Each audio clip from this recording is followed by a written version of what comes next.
Hey guys, welcome to the channel. As you see in the thumbnail, what if Issei defeat Trihexa and abandoned by all in Harem? Before I start, please do support for more awesome content, and subscribe my channel and like this video. Go support and follow the Untested Associate 24 for writing that awesome fanfic, and also make sure to comment on this story. Link in the description. As the teams engaged the Brigade soldiers guarding the bombs in the city, Isaac, having dispatched Rainier once and for all, was now waiting for his next target, the person who caused his second death, Shelba Beelzebub.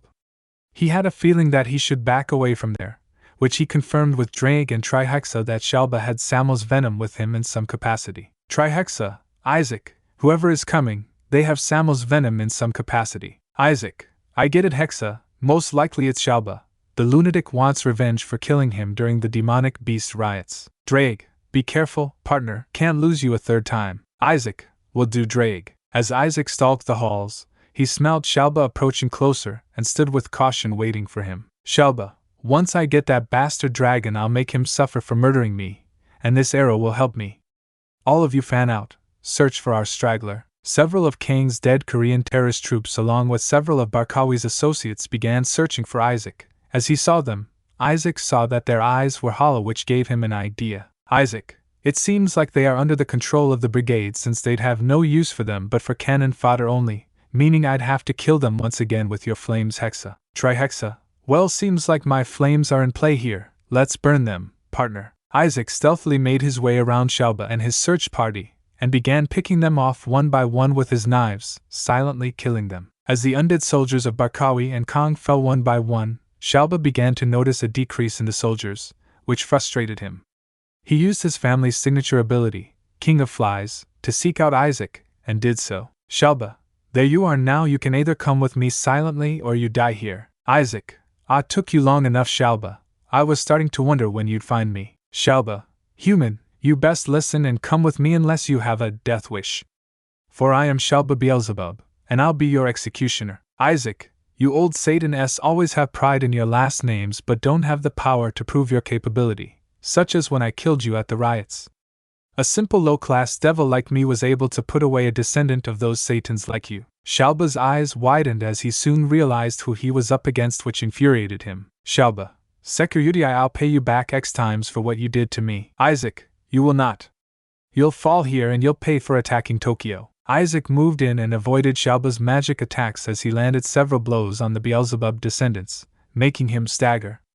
Shelba then placed several light traps which Isaac avoided. Isaac, still weak as ever, I wonder why you were even brought back. Shelba, I'll kill you. Isaac, guys, change of plans. Drake, I'll use your balance breaker. He'll crash if I bring out Hexa. Drake, alright partner, let's do this. Isaac, boosted gear balance breaker. Drake, Welsh dragon balance breaker. Isaac transformed into the familiar red armor which many have seen and what made him famous, his and Drake's balance breaker. Shelba was fuming as he began throwing more magic attacks at Isaac. Shelba, die dragon, I want to bring your corpse to your uncle and see him in despair. Isaac, no thank you. Isaac accelerated faster as he began beating down Shelba, who couldn't keep up with the attacks Isaac was giving him. Isaac broke his ribs with several punches, including punching them into oblivion and making some of the bone cause punctures in the lungs. Isaac, this is for killing me at the mid-class tests.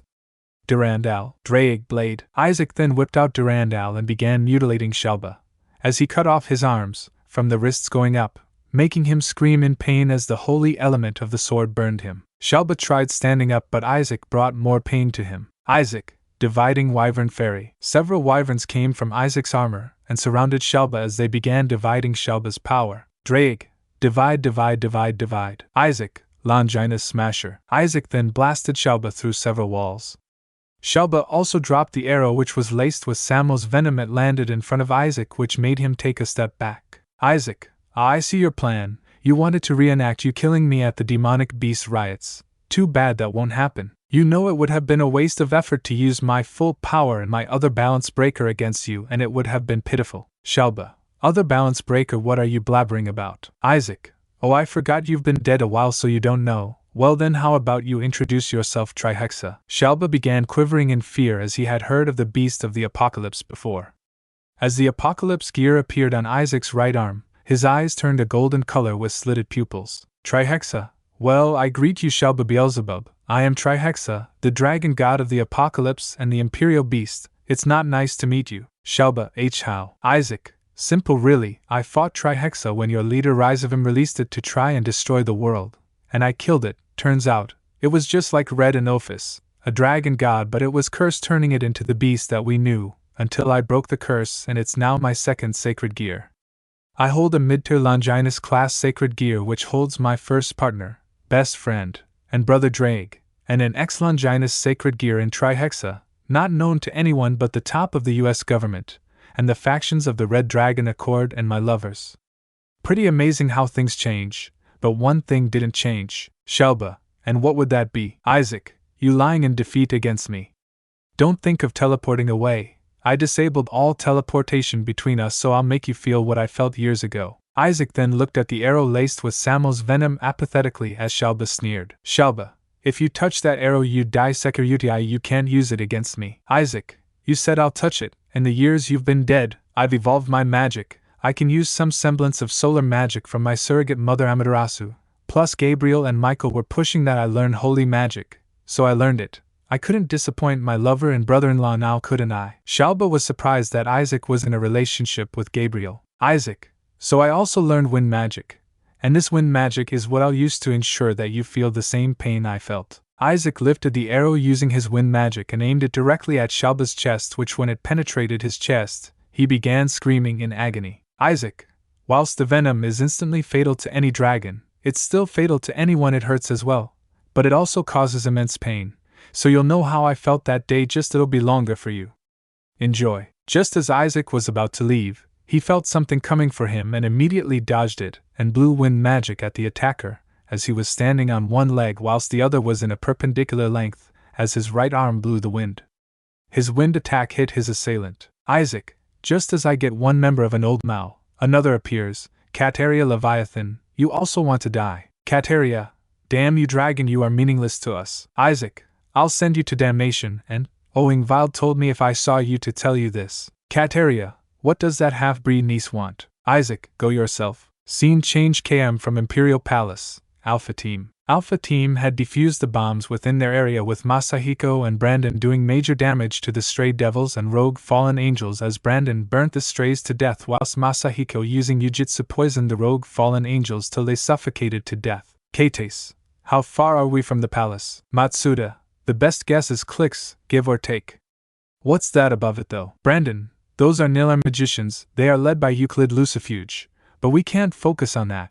We still got bombs in the east and north, and we should get to them first. Don't worry about those bombs, we've got them handled. An unknown person talked into the radio, which confused them and the other teams on the comms. Irina, who is this? I'm Admiral Akagi of the Maritime Branch of the JSDF. We've got the bombs in the northern part of Tokyo. The other teams smiled as he realized they had some extra manpower. The east bombs have been defused. Vala, Lavinia. Lavinia, yup, VA-chan. Good hearing from you guys, sorry we're late. We had to be briefed by Lady Amidarasu on this. Tobio, so I hear the objective is to enclose and surround the Imperial Palace. Rossweiss, that's true Tobio, but we will hold a click perimeter. Then we'll see whether we get some more news from Redeemer inside. Lavinia, I hope Ikun is safe in there. Ain, don't worry, he is. Tobio, who's that? Naomi, that's our cousin Ain, she's on Alpha Team. Natsum, where's the rest of the brigade? Cookie, inside the palace holding up in there. Birdbrain, Ika, hostiles up ahead. Rossweiss, come on Ika, let's clean up. Scene change Imperial Emergency Operations Center. The hostages still sat in limbo, not knowing what was happening outside, as Teiko refused to even look at the Lucifuges and Phoenix families, knowing what had happened to his nephew.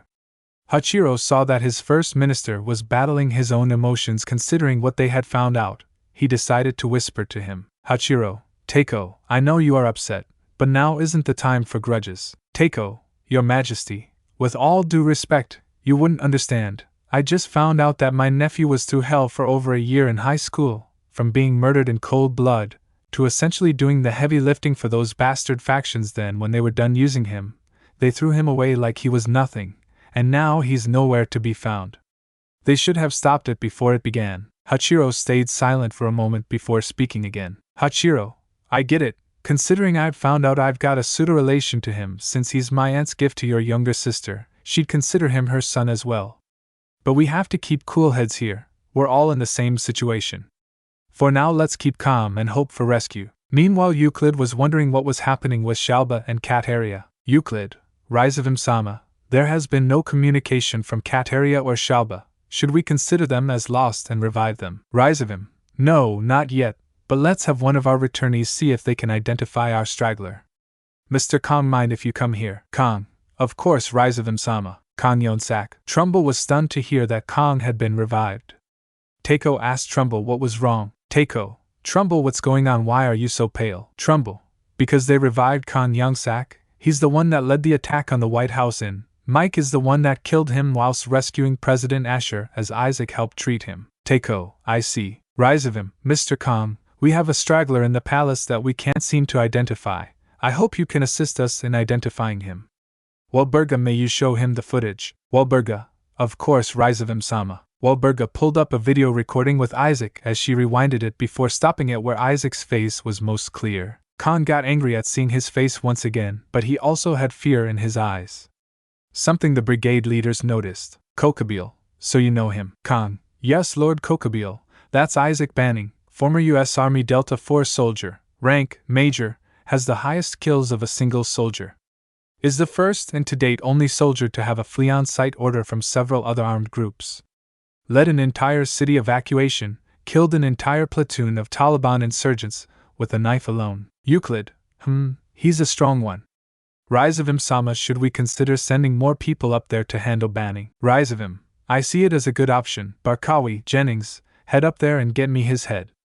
Kong, you follow them as well. Kong, you follow them as well. Wade Jennings, Armor Barkawi, B/J. Yes, Lord. Rise of him. Rise of him. Kokabeel, Crusoe, see to it that that bastard dies. The cadre and Asmodeus' descendant headed upstairs as well. Scene change. Banning home, Washington, D.C. Leah was awake watching the news.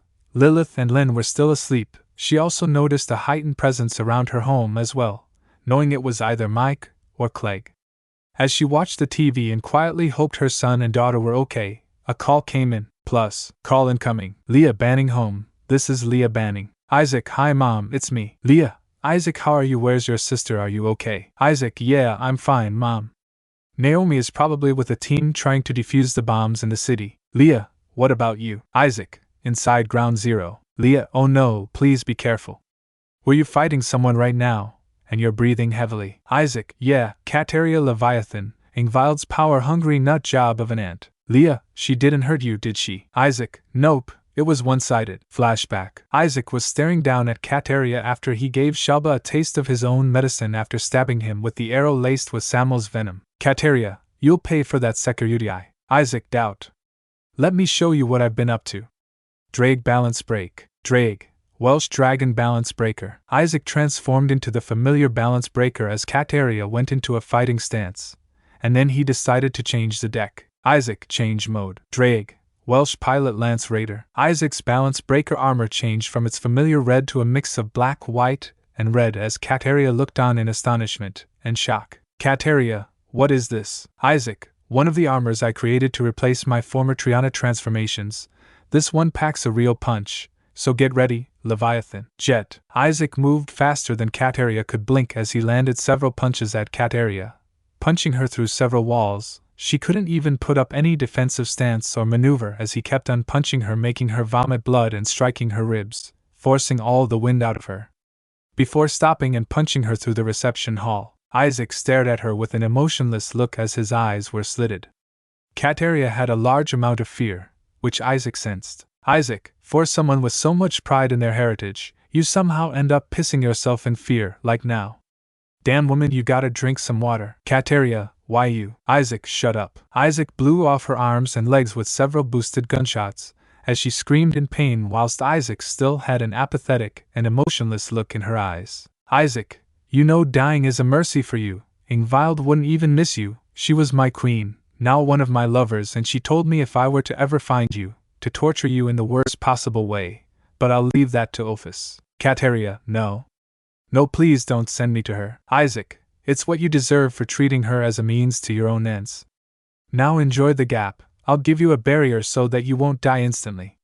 Goodbye, Kateria Leviathan, you won't be missed. Isaac summoned Opha's magic circle and sent Kateria to the dimensional gap, where she'd be eternally tortured by the infinite dragon god. End of flashback. Isaac, yeah, I haven't used my military transformations in a bit, so I'm a bit winded, but I'll be okay, Mom. How's Lily and Lynn? Leah, those two are still asleep. Your father left hours ago, and hasn't come back yet. Isaac, he's at the Pentagon for sure, that's where everyone is right now, I'll call him. I gotta go, I'm having company soon enough. Kokabeel and Crusoe are up here. Leah, stay safe, dear. Isaac, will do, Mom. Call ended. Isaac, now then, Kokabeel and Crusoe, I'm waiting for the pair of you. Scene change, Alpha Team, .km outside the palace. The 4 teams were .km outside the Imperial Palace when they regrouped together. A group of friends was reunited in the quintet from Ko Academy, along with several others. They then decided to get closer to surround the palace at the pre-agreed KM radius line. As emergency services were able to enter and treat people from outside the KM danger zone radius. News reporters also began reporting closer to Ground Zero. Reporter: as of this moment there is no word on whether there is anyone alive inside the palace apart from the hostages, which include Prime Minister Teiko Sawada, Emperor Hachiro and U.S. President Alan Trumbull and the leaders of the attack. Reporter: the revelation given by one of the leaders of the attack, whose named Euclid Lucifuge is still rocking the world. Earlier, India and its Hindu pantheon, the Nordic countries and the Norse pantheon along with the Angel faction with the European Union, North and South American nations and the African countries all released a joint statement confirming what was said by Euclid Lucifuge. Reporter: the factions of the Red Dragon Accord have said that they remain committed to the full extermination of the Chaos Brigade. Reporter: others in cities across Europe and Japan have demanded that the factions which voted to exile the now revealed hero of the supernatural and human worlds, Issei, be barred from entering their countries. Reporter: in Romania and Moldova along the Transylvanian mountains, people have been arming themselves with any and all weaponry they could find to fight the vampire faction for the injustice against Issei. Reporter: the joint statement from the factions and countries reads as follows: we as the leaders of the Red Dragon Accord factions can confirm what was said by Euclid Lucifuge as factual.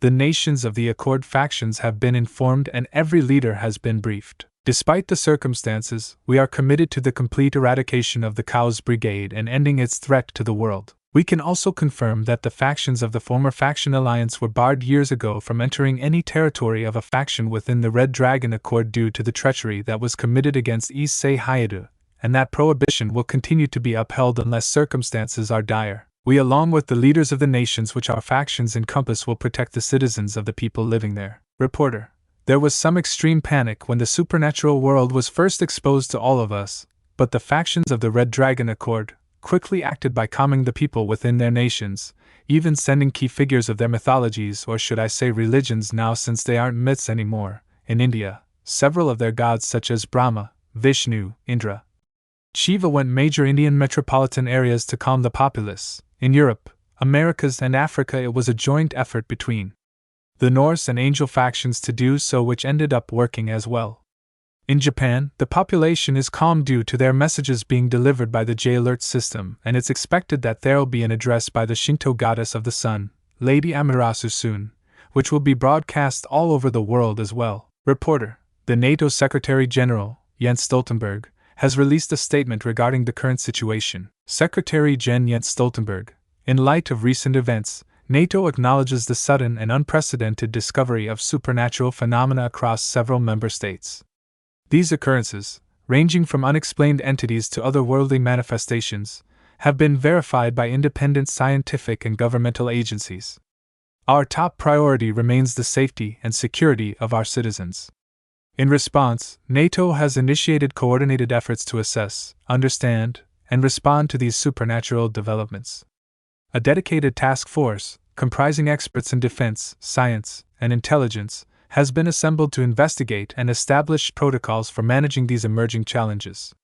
We are also working closely with international partners to ensure transparency and the sharing of vital information. While the supernatural may evoke fear and uncertainty, NATO remains steadfast in its commitment to protect our populations. We urge calm and cooperation as we continue to address these unforeseen realities. Further updates will be provided as our understanding deepens further. Reporter: With recent news of Romanian citizens being used as blood bags and slaves by the supernatural species known as vampires, NATO has sent aid to the Romanian government as Bucharest declared the vampires as a threat to both national and international security. With Secretary General Stoltenberg stating with these attacks on the people of Romania, we have seen it necessary that article of the NATO Charter, which states that an attack on one will be perceived as an attack on all will be activated. It has been deemed paramount that we will take action and declare war on the vampire faction and defend the people of Romania from such atrocities. Reporter.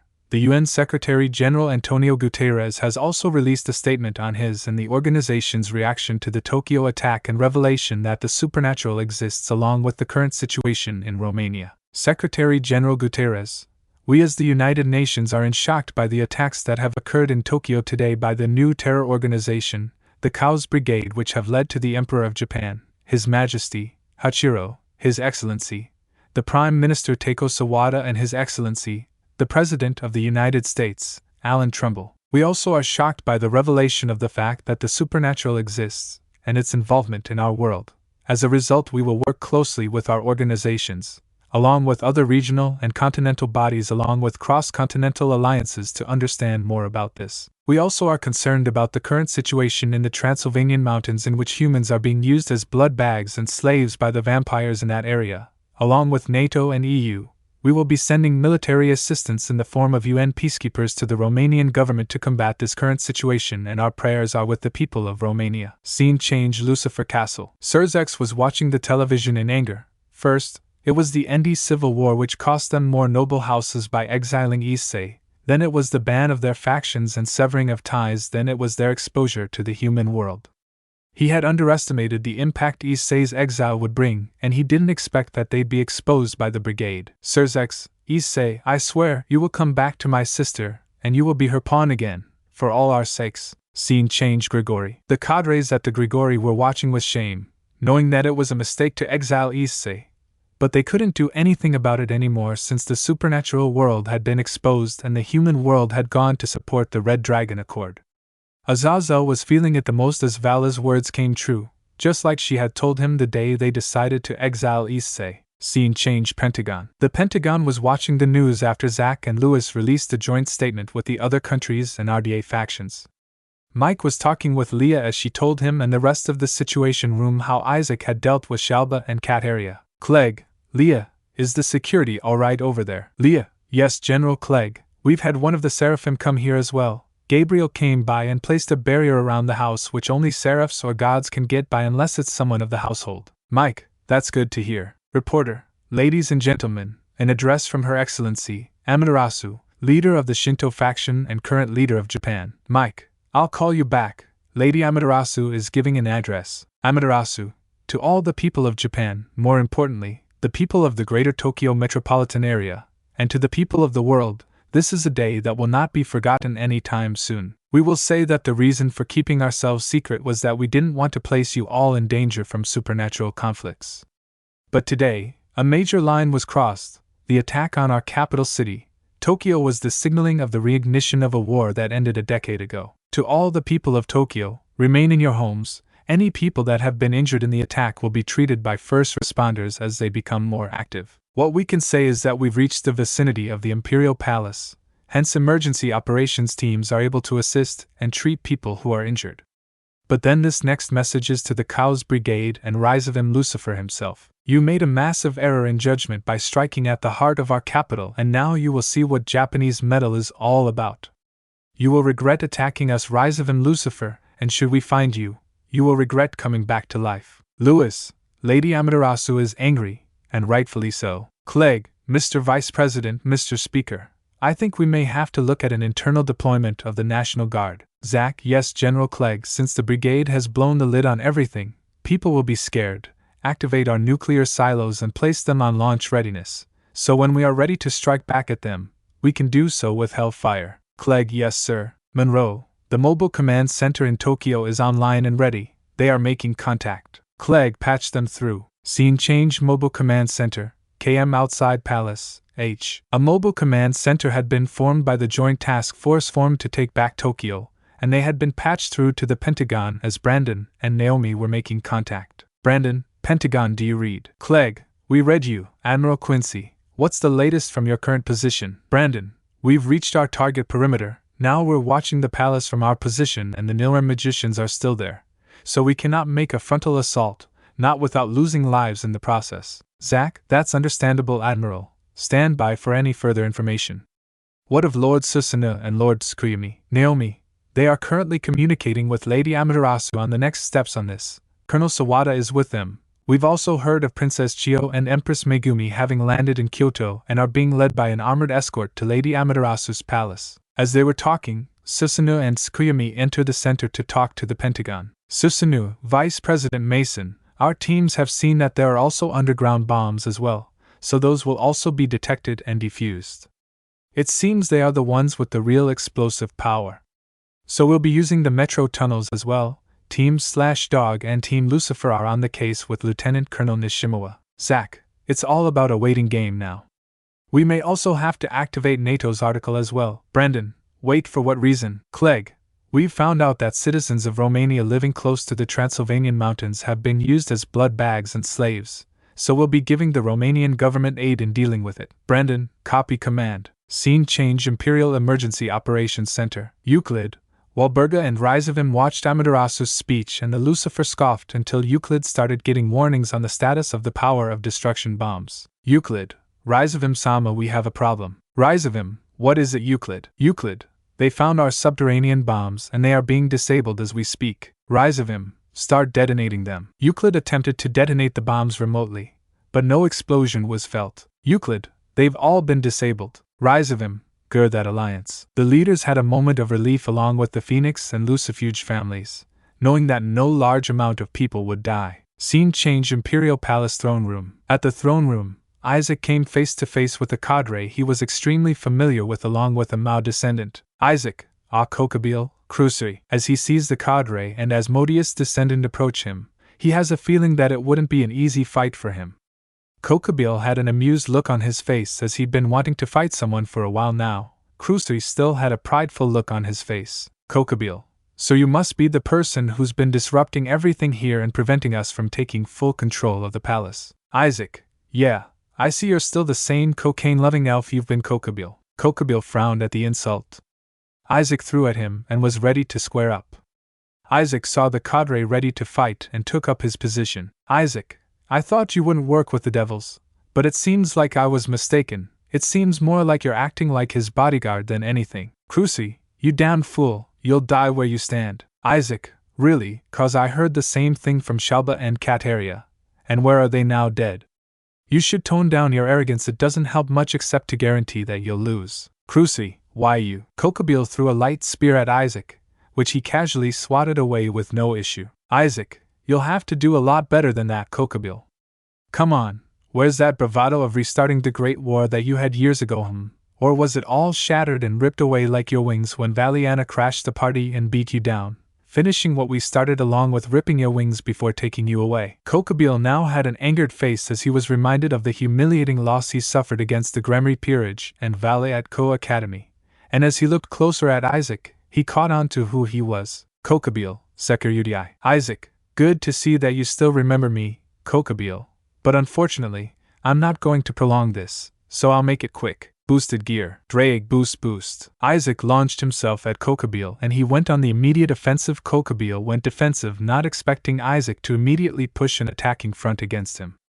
Isaac gathered fire magic on his arm and pressed Kokabil back along with pulling Crusoe into the fight with several magic attacks. Crusoe, fool, you think you can defeat the both of us? Isaac, I know I can beat you both, weakling. Crusoe, why you insolent lizard? Isaac, Marine Breacher. Drake, Welsh Marine Breacher. Drake, Welsh Marine Breacher. Isaac changed into a bulkier armor and punched Crusoe through the wall as he turned to Kokabil and began pummeling the cadre with several punches. Kokabil couldn't defend himself against the heavy blows coming from Isaac as the punches were accurate and breaking bones each time they landed, to the point that Kokabil vomited blood. Kokabil, Bleg, how is this possible? Isaac, I grew up, Kokabil, got stronger, and gained a new family to protect. You still can't imagine the measure of what you've done. It's a good thing you can think about it as you die.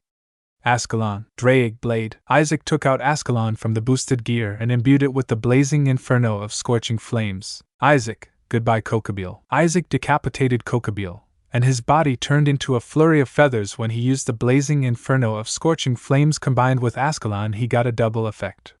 He killed Kokabeel along with burning his soul fully. As Krusri got up from the rubble, he saw Kokabeel's severed head and looked at Isaac in fear. Isaac turned his head and saw the Asmodeus getting up. As he retracted his helmet, his eyes were slitted.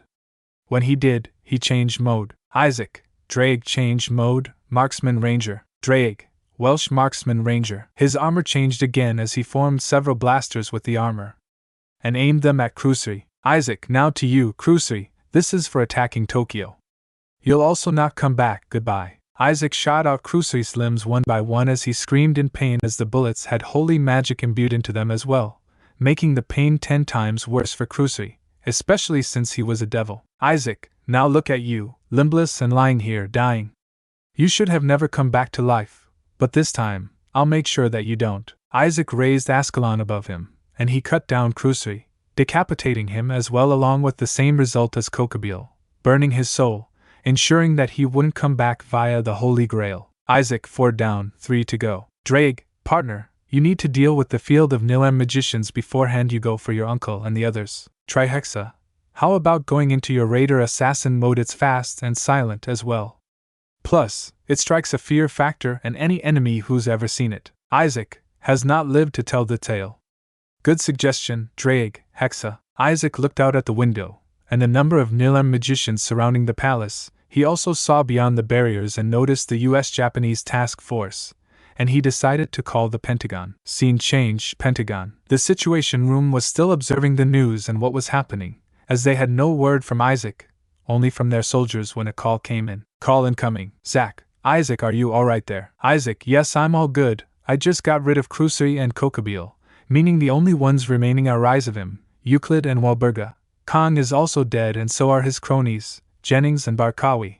I not say. Isaac informed the Pentagon as he looked at the wall and observed the corpses of Jennings and Barkawi, which were made in a form that looks like blood angels. Clegg, as long as you're alright, that's great to hear. Isaac, I am about to bring down the Nilem magicians. Inform everyone else to get ready to push in. There are still high class and ultimate class fallen from the gates of the palace to M from the Nilem magicians. Mike, which way are you going with it? Isaac, at first I thought about Juggernaut Overdrive, but I'll leave that for Rizavim and his people, so I'll be using another one. Zach, Delta Raider Assassin. Isaac, yes. Mike, be on the lookout for stragglers in there. Isaac, will do. Call ended. Scene change. Joint Operations Center, KM from the palace. In the Joint Operations Center, the joint forces of the JSDF and US military were watching the palace when a call from the Pentagon came in. Susanu, Vice President Mason, Zach, Lord Susanu, Lord Skriami, everyone, get ready. Isaac is about to bring the barrier down. There are still high class and ultimate class fallen angels and devils stalking all the way to the gates of the palace. Brandon, understood.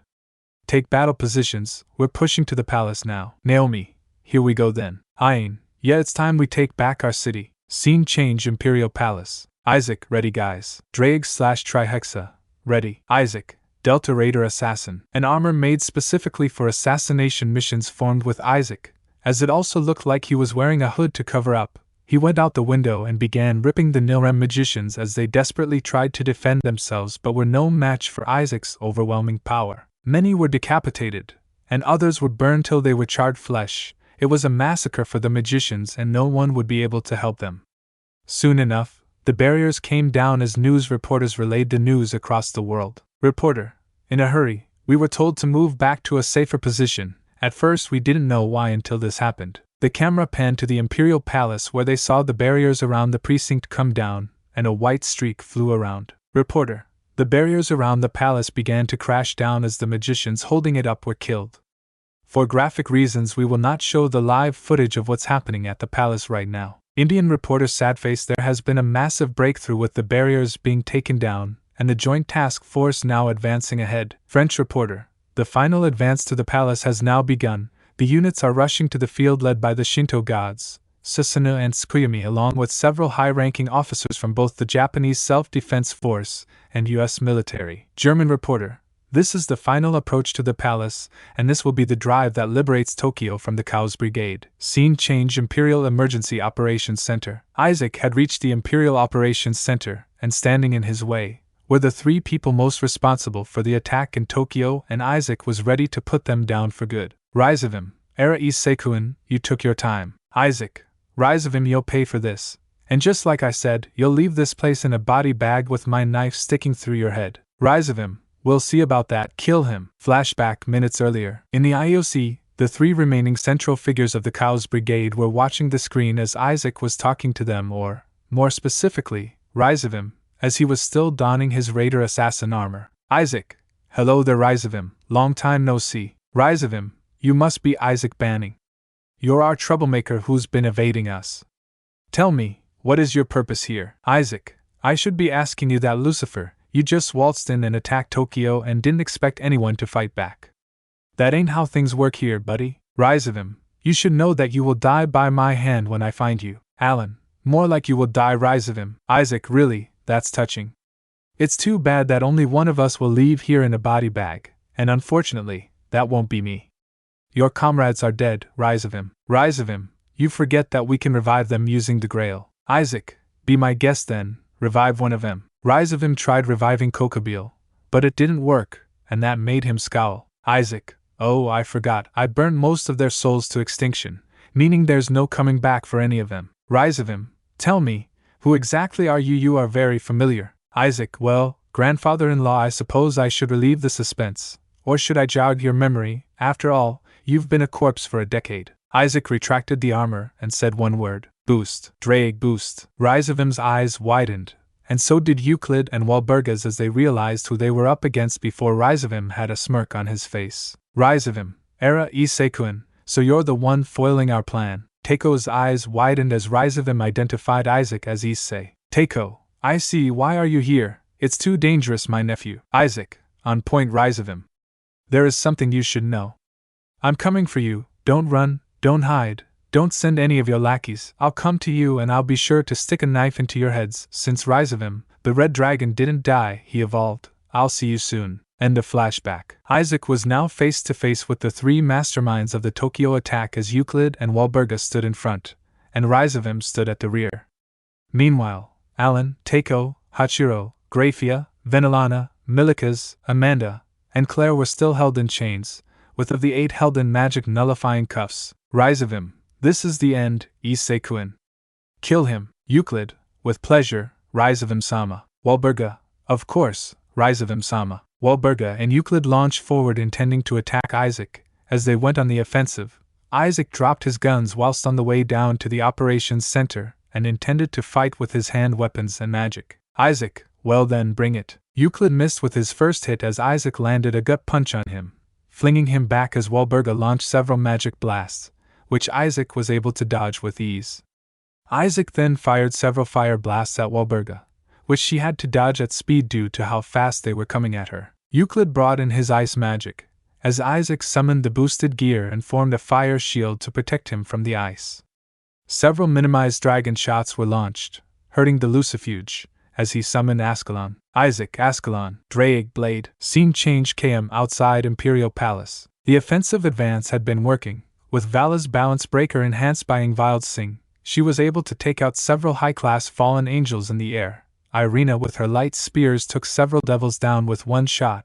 Brandon, using his dragon form, burned several of both. Meanwhile, the Kendo duo and Perverted duo, along with Natsum, were firing at will while they were mowing down the Brigade's forces. Lavinia and Tobio, with their sacred gears Absolute Demise and Canis Lycaon, were also taking down several soldiers of the Brigade as well. Susanoo and Tsukuyomi were covered in blood as they easily took down legions of Brigade soldiers. Masahiko, Kuroka and Akiji using Senjutsu could beat down several soldiers. Arthur, with Caliban, cut down a massive amount of the force. Lefay and Rosweiss, with their magic, eliminated massive amounts of the Brigade's forces. Akiji, be advised that air support is en route and coming hot. Fallback. Brandon, fall back all of you now. Several F-jets came in with missiles and were locked on. Akiji, fire at will. The jets began firing their missiles as large legions were taken down, and B-bombers dropped several cluster bombs around the palace grounds, killing a large majority of the forces. Masahiko, that's it, kill the last ones. Scene change. Imperial Emergency Operations Center. In the Operations Center, the hostages heard the commotion outside the center and felt shaking from above.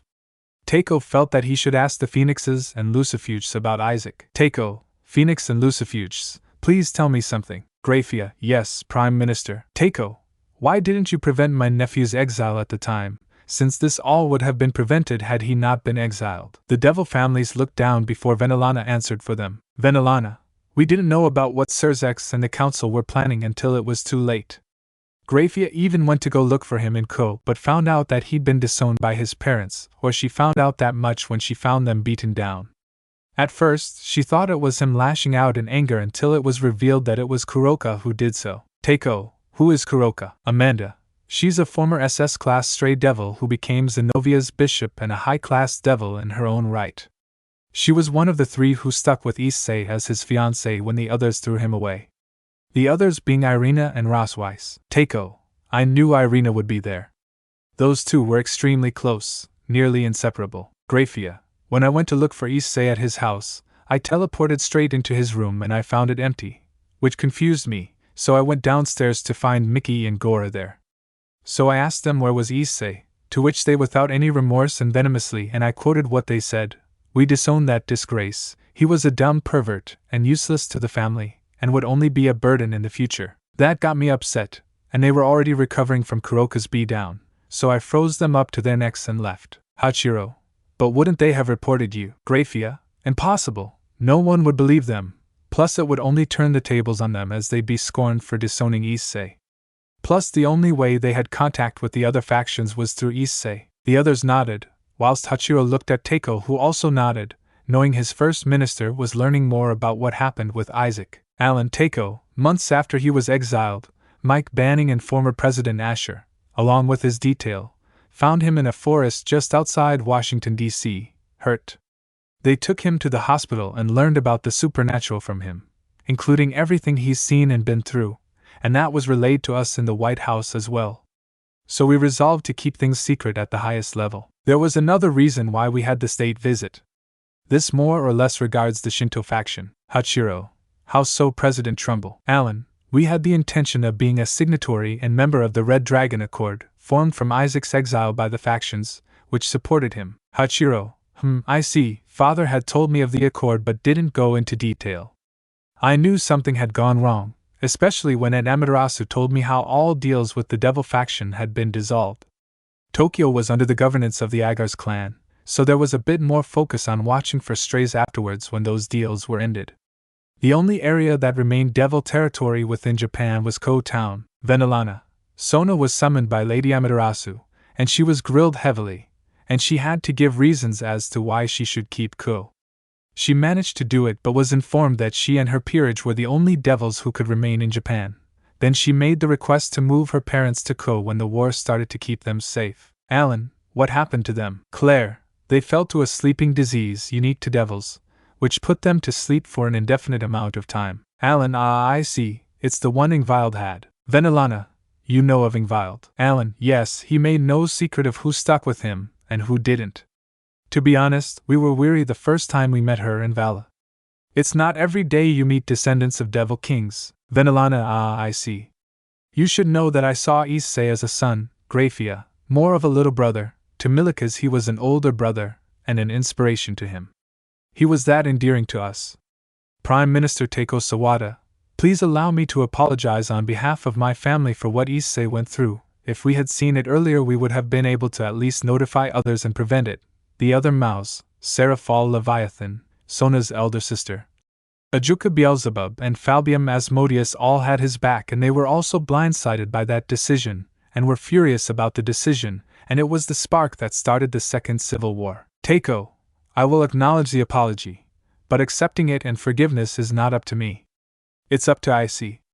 But then he practically disowned everything relating to the Haidu, including both his name and surname, so it may take time for him to bring himself to accept it. Venelana nodded as the door blasted inwards, forming a dent. They could see that someone had been thrown into the door, and they heard shouting. Euclid, you insolent lizard, How dare you? Isaac, weak as ever, can't make gains without stealing from others. Well then, I'll show you what it means to gain strength through others and why you'll never win. Rise of him. Your boosted gear is worthless against me. Issei-kun, you know that very well. Isaac, who said I'd be using the boosted gear? Rise of him. Rise of him, what? Isaac, Hexago. Trihexa. Imperial Apocalyptic Balance Breaker. Rise of him, impossible. Isaac, remember Lucifer, I make the impossible possible. Isaac transformed into Trihexa's balance breaker, much to the shock of the trio he was fighting. Rise of him, Sacred Gear Canceller. To his, Euclid and Wahlberg's shock, there was no effect on Isaac and Trihexa's balance breaker. Isaac, Hexa isn't one to be cancelled, but I'll take this one step further. I who shall awaken, they will be eradicated.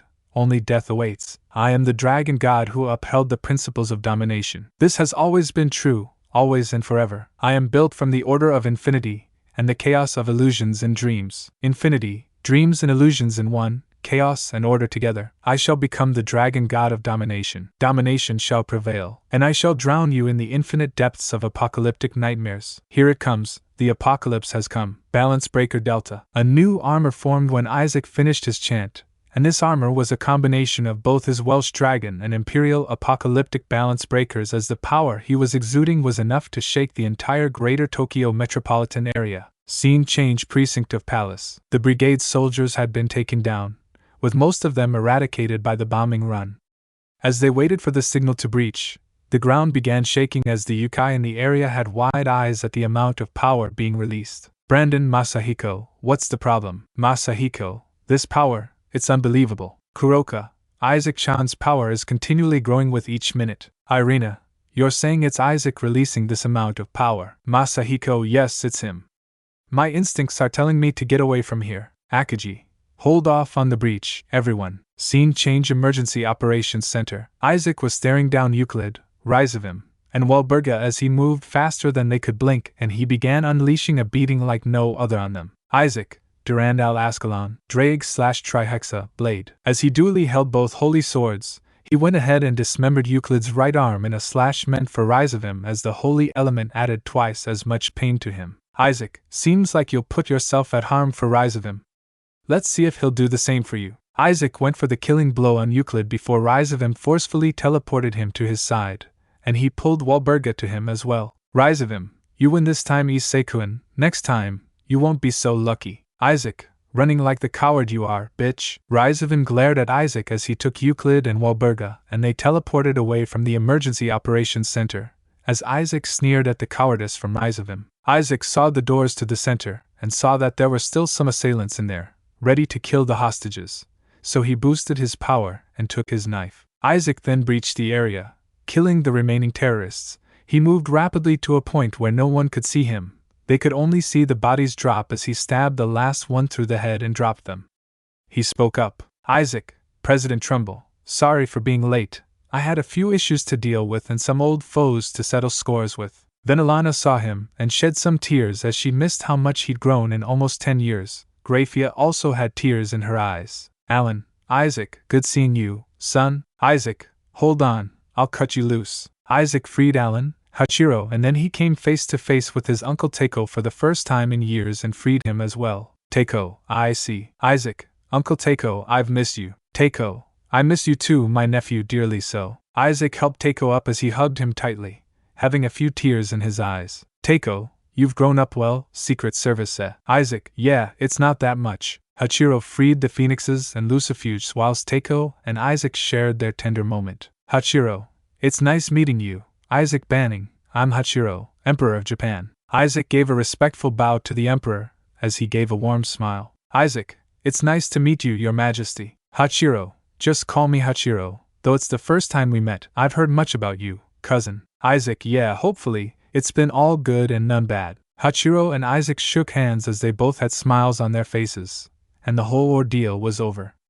But as Isaac turned around and saw the Lucifuge and Phoenix families, his eyes hardened and his smile faded as he clenched his teeth in anger. He was about to pull out his swords, but Alan and Teiko stopped him as his uncle pulled him aside and talked him.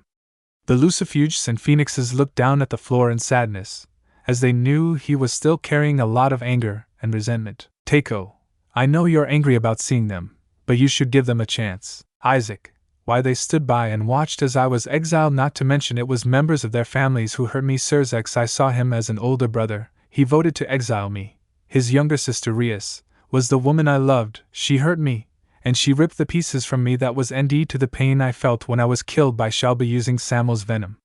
They all stood by and did nothing. I'd rather sooner trust words from Rizavim than from them Uncle Takeo. At least I know he doesn't lie about his intentions. Takeo, I know you're upset, trust me, I was upset as well, but if you give them the chance they can explain it to you. Isaac, why should I trust those bats? They'll lie like always, and do it again and again. Tell me, Uncle, why should I trust them? Takeo, just give them a chance, and you'll get their side of the story. Alan, Isaac, it's best to heed your uncle's words. They didn't know until it was too late. Graia even went to the extent of looking for you at the Haidu, only to see that you had been disowned and left. Isaac, tch. Alan, give it time, son. Isaac, let's go before they get the jump on us again. Isaac pulled out Durandal, and the devils immediately got apprehensive as he stayed on high guard for any possible survivor or straggler. Hachiro charged his lightning as they continued walking up. Isaac, the smell of iron here is something I won't forget for a while. Alan, just how many soldiers did they bring here? Isaac, many, Mr. President. As they reached closer to the main door of the palace, Takeo almost collapsed but was caught by Hachiro before Isaac picked him up. Isaac, Uncle Takeo, you okay? Takeo, I'll be fine, I see, don't worry about me, that devil Shelba did beat me down. Isaac, good thing I dealt with him. Hachiro, how did you kill him, seeing he was the one that killed you the second time around? Isaac, I gave him a taste of his own medicine. Graia, how do you handle Samuel's venom without dying? Isaac just scoffed at Graia's question and continued moving. Graia looked at the floor saddened, and so did Milica's, Venelana, Amanda and Claire, seeing the kind-hearted Issei changed by betrayal and his refusal to trust any of them. Call outgoing Naomi. Naomi, Isaac, where are you? Isaac, just at the entrance. Get me some first responders. Uncle's hurt badly. Naomi, coming up on you. Call ended. Scene change. Remote Operations Center. Naomi got the call and immediately got everyone alert. Naomi, first responders to the entrance. Redeemers got them. The hostages with Isaac walked out as Takeo had to be held up by Isaac. Reporter, in an incredible set of events, Emperor Hachiro, Prime Minister Takeo Sawada and U.S. President Alan Trumbull are all alive. They have been rescued. Reporter, in a stunning turn of events, Emperor Hachiro, Prime Minister Takeo Sawada, and U.S. President Alan Trumbull have been rescued and are confirmed alive. Reporter, against all odds, Emperor Hachiro, Prime Minister Takeo Sawada, and U.S. President Alan Trumbull have survived and been rescued. Reporter, a daring rescue operation by a single man has successfully saved the lives of Emperor Hachiro, Prime Minister Takeo Sawada, and U.S. President Alan Trumbull, who are now confirmed to be alive. Reporter, in a remarkable twist, Emperor Hachiro, Prime Minister Takeo Sawada, and U.S. President Alan Trumbull have been freed from their perilous situation and are alive. Reporter, Emperor Hachiro, Prime Minister Takeo Sawada, and U.S. President Alan Trumbull have been rescued in an extraordinary series of events and are now safe. In the Pentagon Situation Room, all stood in applause as they saw Emperor Hachiro, Prime Minister Takeo Sawada and President Alan Trumbull all walking out alive. Zach, Mike, your son did well. Mike, yes he did, but the world has indefinitely changed. Everyone knows of the supernatural now. Clegg, we have to move with the times now. But we need to confirm with Isaac if Rizavim escaped or not. Mike, that can be done during the debrief. Lewis, a large amount of work will have to be done. I can imagine a NATO conference being called over this. Monroe, I don't think it'll be NATO involved in this one alone. We're getting signals from our East Asian partners as well about this. Zach, this will be a stressful time. Scene change. Precinct of Imperial Palace. The emergency teams reached Isaac and the hostages and immediately began treating them for injuries. Isaac placed Takeo down so he could be seen to, and Hachiro did the same for Trumbull. Naomi and Ian rushed to Isaac and they hugged him tightly as he reassured them that he was fine. Susanu and Tsukuyami approached Hachiro as he gave a bow to his father and uncle, and they also embraced him. The reporters were being held back by the soldiers from going to them. Ian, I see my little cousin, it's so good to see you. Isaac, you too, Ian, it's been a while. Naomi, understatement of the year. Isaac looked up to see most of his friends and harem present, as he gave them a wave and blew them a. Susanu and Tsukuyami then approached Isaac, who was let go by Ian and Naomi as they took a step back and bowed their heads. Isaac was about to bow, but they stopped him. Susanoo, don't bow, Isaac, you don't bow to family. Isaac, of course, uncle. He also gave them a hug, and another Shinto teleportation circle appeared from behind the reporters and came out Amidarasu, Chio and Megumi. The reporters gave a bow to them as they passed through. Chio and Megumi went to Hachiro, and whilst panicking checked to see if their father/husband was alright. Hachiro, don't worry, I'm alright. Megumi, we were so worried, especially when Aunt Amidarasu had to redirect the plane to Kyoto. Chio, they didn't hurt you badly, did they? Hachiro, no, if it weren't for your uncle over there, we wouldn't have made it. Chio and Megumi looked over to see Isaac talking with Aine, Naomi and Teiko as Keed approached them as well.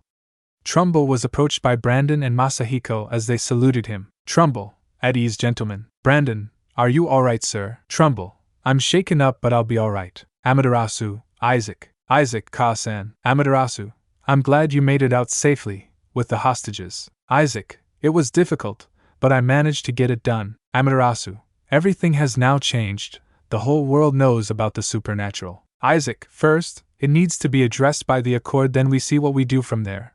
But the US was interested in joining the Accord as well. Amidarasu looked at Trumbull, who was talking with Masahiko and Brandon. Amidarasu, it can happen, though a lot of talks have to occur. Isaac, true. As Amidarasu and Isaac were talking, he heard two voices he didn't want to hear ever again, and that widened his eyes. Issei. The Sawadas all looked at where the voices came from, and right there was Mickey and Gora Hayato. Isaac for one was furious that they'd show their faces. Keed and Aine were angry. Naomi had a face of shock and anger as Teiko looked at Mickey with a disappointed look on his face. Mickey, Issei, please come here. Isaac, what do you two bastards want? Gora, now, is that the way to talk to your parents? Isaac, I don't see you as my parents. Those feelings died the day you disowned me, remember? And in your own words you told me that I was a stain on the family, so why would I go back to you? Mickey, Issei Hayato, you listen when your father is talking to you. Isaac, you aren't my parents, you bitch. If you were my parents, then you'd have supported me during my darkest time, but no, you pushed the knife deeper and rubbed salt in the wound. You two aren't my parents are Mike and Leah Banning. Not sorry excuses like the two of you. Mickey tried grabbing Isaac's shoulder, but she was met with a slap from Keed as Teiko went up and punched Goro in the face. The cameras were recording everything, and the world was watching as Mickey and Goro tried to guilt-trip Isaac into coming back. The cameras were recording everything, and the world was watching as Mickey and Goro tried to guilt-trip Isaac into coming back. Keed, everything that he went through in those years in high school was to protect you two, but you decided to throw him to the dogs. You two never deserved to be parents. Teiko, Mickey, I really have no words for your treatment of Issei. I can't even consider you my sister anymore. You throw away your only son because of something as stupid as perversion. Gori, you were the one that decided to show him that debauchery when he was, and then decided to blame him for the perversion you caused. You two are bad influences. Mickey, Teiko, stay out of this. You're not his parents, we are his parents. Teiko, no, I'm sick of your attitude of always bitching and whining. I'll get involved in this as his uncle. You lost him when you abandoned him. Give it up, you have no child. Goro, Teiko, you best stay out of this. It's between us and him, not you. Teiko punched Goro again, and this time knocked him out as he told the soldiers to get them far away from the scene. And Isaac, thanks Uncle Teiko, and Aunt Keed. Keed, no problem. Just as Keed was speaking, several voices were heard making, which made Isaac cringe and infuriated at the same time. Issei-kun, Issei-senpai, Issei-kun, Issei-san, Issei-senpai. Isaac, I swear on my mother's name, just what the is going on? He also signaled for Irena, Rosweiss, and Kuroka to get to him with a head signal. Amidarasu, Susanoo, Tsukuyami, and Hachiro were watching from their position and were about to interfere until Isaac stopped them. Isaac, stay there. Let me, Irena, Rose, and Kuroka deal with this. Naomi, nay, Aine, still got blessed bullets left in your guns. Naomi, yeah, but they are pistols. Isaac, good enough. Can I borrow your guns for a second? Aine, Issei, what are you thinking? Isaac, don't worry about it. I need to let off some steam. Naomi and Aine gave Isaac their guns as he went to the traitor's Gremry Peerage. Irena, Rosweiss, and Kuroka stood just behind Isaac. All cameras at this point panned to Isaac and the Gremry Peerage. Isaac, what do you heirs want? Rias, Issei, please, we just want you to come back home. Isaac, really, in this whole situation, you're still only thinking about yourselves, how your greed and selfishness have no bounds, doesn't it? Rias, no, I realize we made a mistake abandoning you. Isaac, Oh really, that's the thing you realize. Rias, please come back. We kept your pieces. We made a mistake, please come back. Isaac, you know what you told me years ago when you first reincarnated me. You said, Red Dragon X Crimson Princess forever. How stupid was I to believe your lies, but let me get to the root of everything. Let the whole world see you for who you really are. I'll start with Gasper. Gasper flinched as Isaac began to dress them down and expose them badly. Isaac, you were a shut-in, refusing to go outside, and not only that, you were cross-dressing, but I saw to it that you didn't have to do that. Hell, I treated you like my little brother. But you threw me under the bus, some little brother you are. Do you even know that Valerie is dead, or were you just ignorant of the situation? Go back to your ING box. No one wants to see that stupid quivering look on your face. Now Kaneko or Chiron are right, Kuro-chan. Kuroka nodded as Isaac was about to dress down Kaneko for everything. Isaac, who was it that when Kuroka was still astray protected you from her? Who was it that got you comfortable with your power? It was me in all my kindness. In fact, you believed that your sister went mad because of Senjutsu. How stupid must you be? Let me ask you something. Were you in love with me or only after my genetics simply because I was the Red Dragon Emperor? Kaneko, no, senpai, you're my true love. Isaac, for someone as dumb as you I highly doubt it. Now to the power prostitute Zenobia Corda. Oh wait, it's just Zenobia now since Griselda didn't want anything to do with you anymore. Zenobia flinched accordingly as well, especially bringing up how Griselda disowned her. Isaac, I can put you in the same book as Kaneko here. Only after my genetics. After all, you've had no purpose in life, right? That's why you went to the Gremry right now when you decided to throw me to the dogs.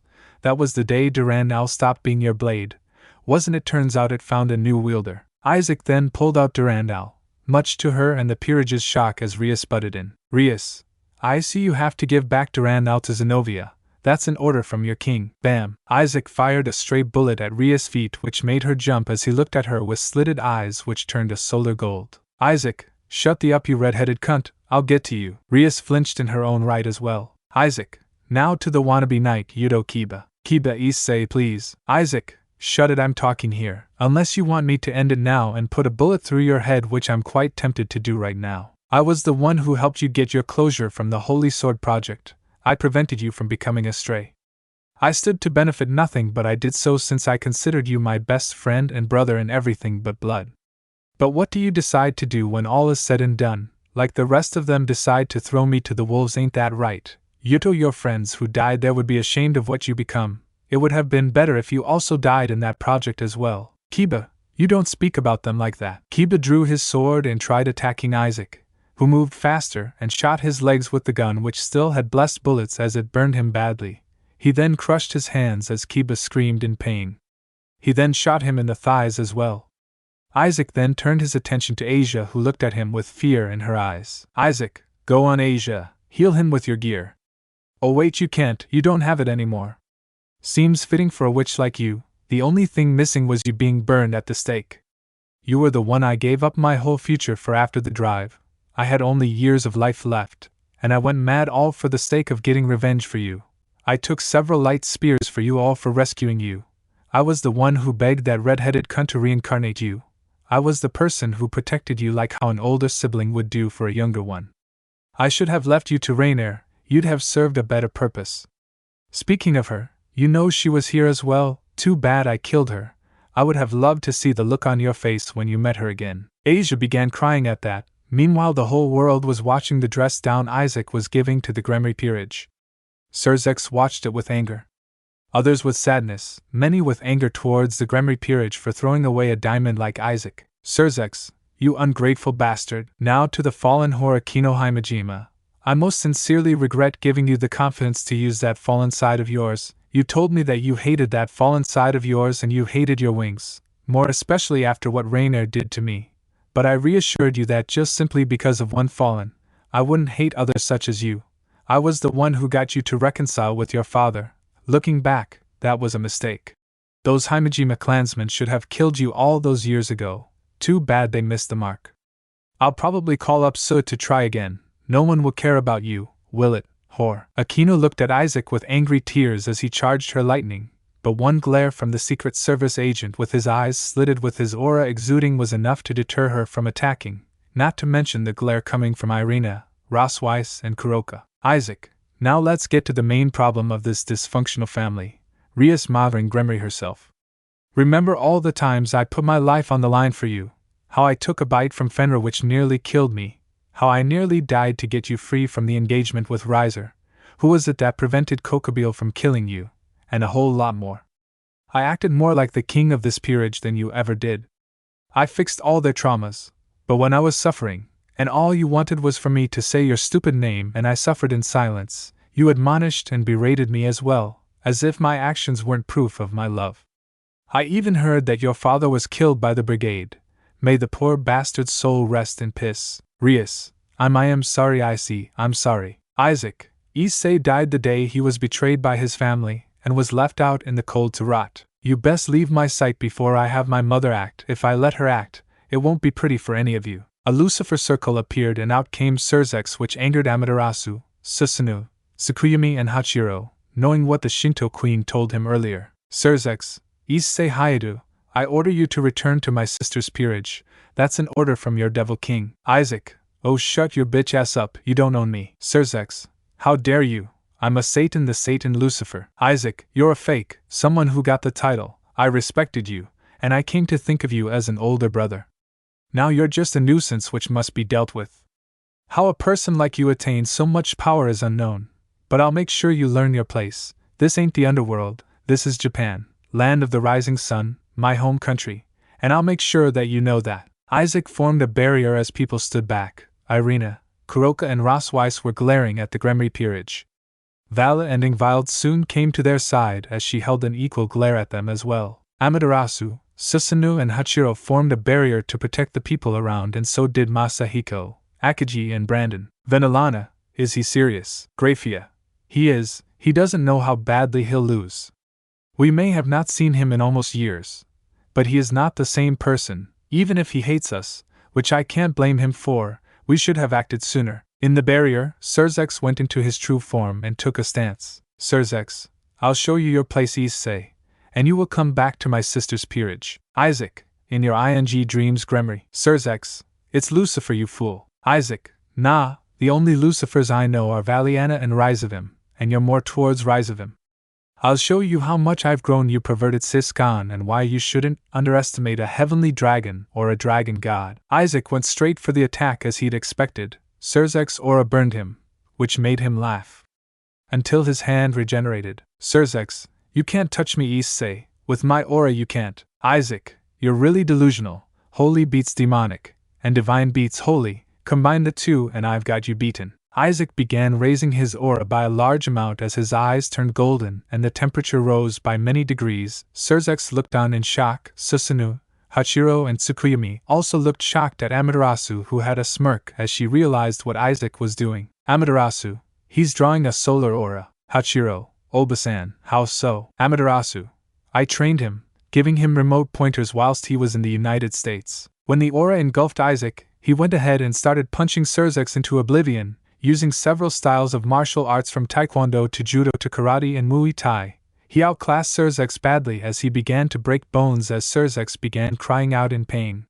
He landed several clean knee strikes to the face, breaking his nose and an ocular bone as well. He brought out the pistols given to him by Iane and Naomi, and shot out his knees, bringing him down, then shooting out his arms, leaving him unable to use them as he brought out Durandal and Ascalon and placed them around his neck in a scissor form as his aura dissipated into nothing. He suddenly looked up at Isaac with shock at how easily he was beaten and ended up looking at Graia and Venelana screaming for their help. Serzex, Graia, Mother Milikas, help me please. Graia and Venelana were apprehensive, but Milikas went up to Serzex and Isaac looked at him with a raised eyebrow. He summoned his ice and punched Serzex, knocking him out. Milikas, that's for exiling him after everything he's done for us. Amidarasu walked up to Isaac, who was pointing Durandal at Serzex with an angered expression on her face. Amidarasu, Serzex Lucifer, you and your sister with her peerage along with any other devil are hereby banned from Shinto territory. The remaining devil-owned territory in Japan, that being Ko, will be returned to us immediately. Should you breach it, the next time it'll be war. I'll talk with Serafal and Sona about their residence in Ko. There was applause from everyone else, including the media, as Rias, the knocked out Serzex, and the rest of the peerage teleported away in defeat. Isaac, why do you interfere? Milikas, because we want to set things straight with you. We never knew what they were planning. If we did, we would have warned you in advance as well. Please allow us to tell you our side. Isaac narrowed his eyes for a bit before relenting. Isaac, fine, we'll talk later about this. Following Milika's knocking out Serzex, Isaac got the call that Air Force One was ready to leave for the United States.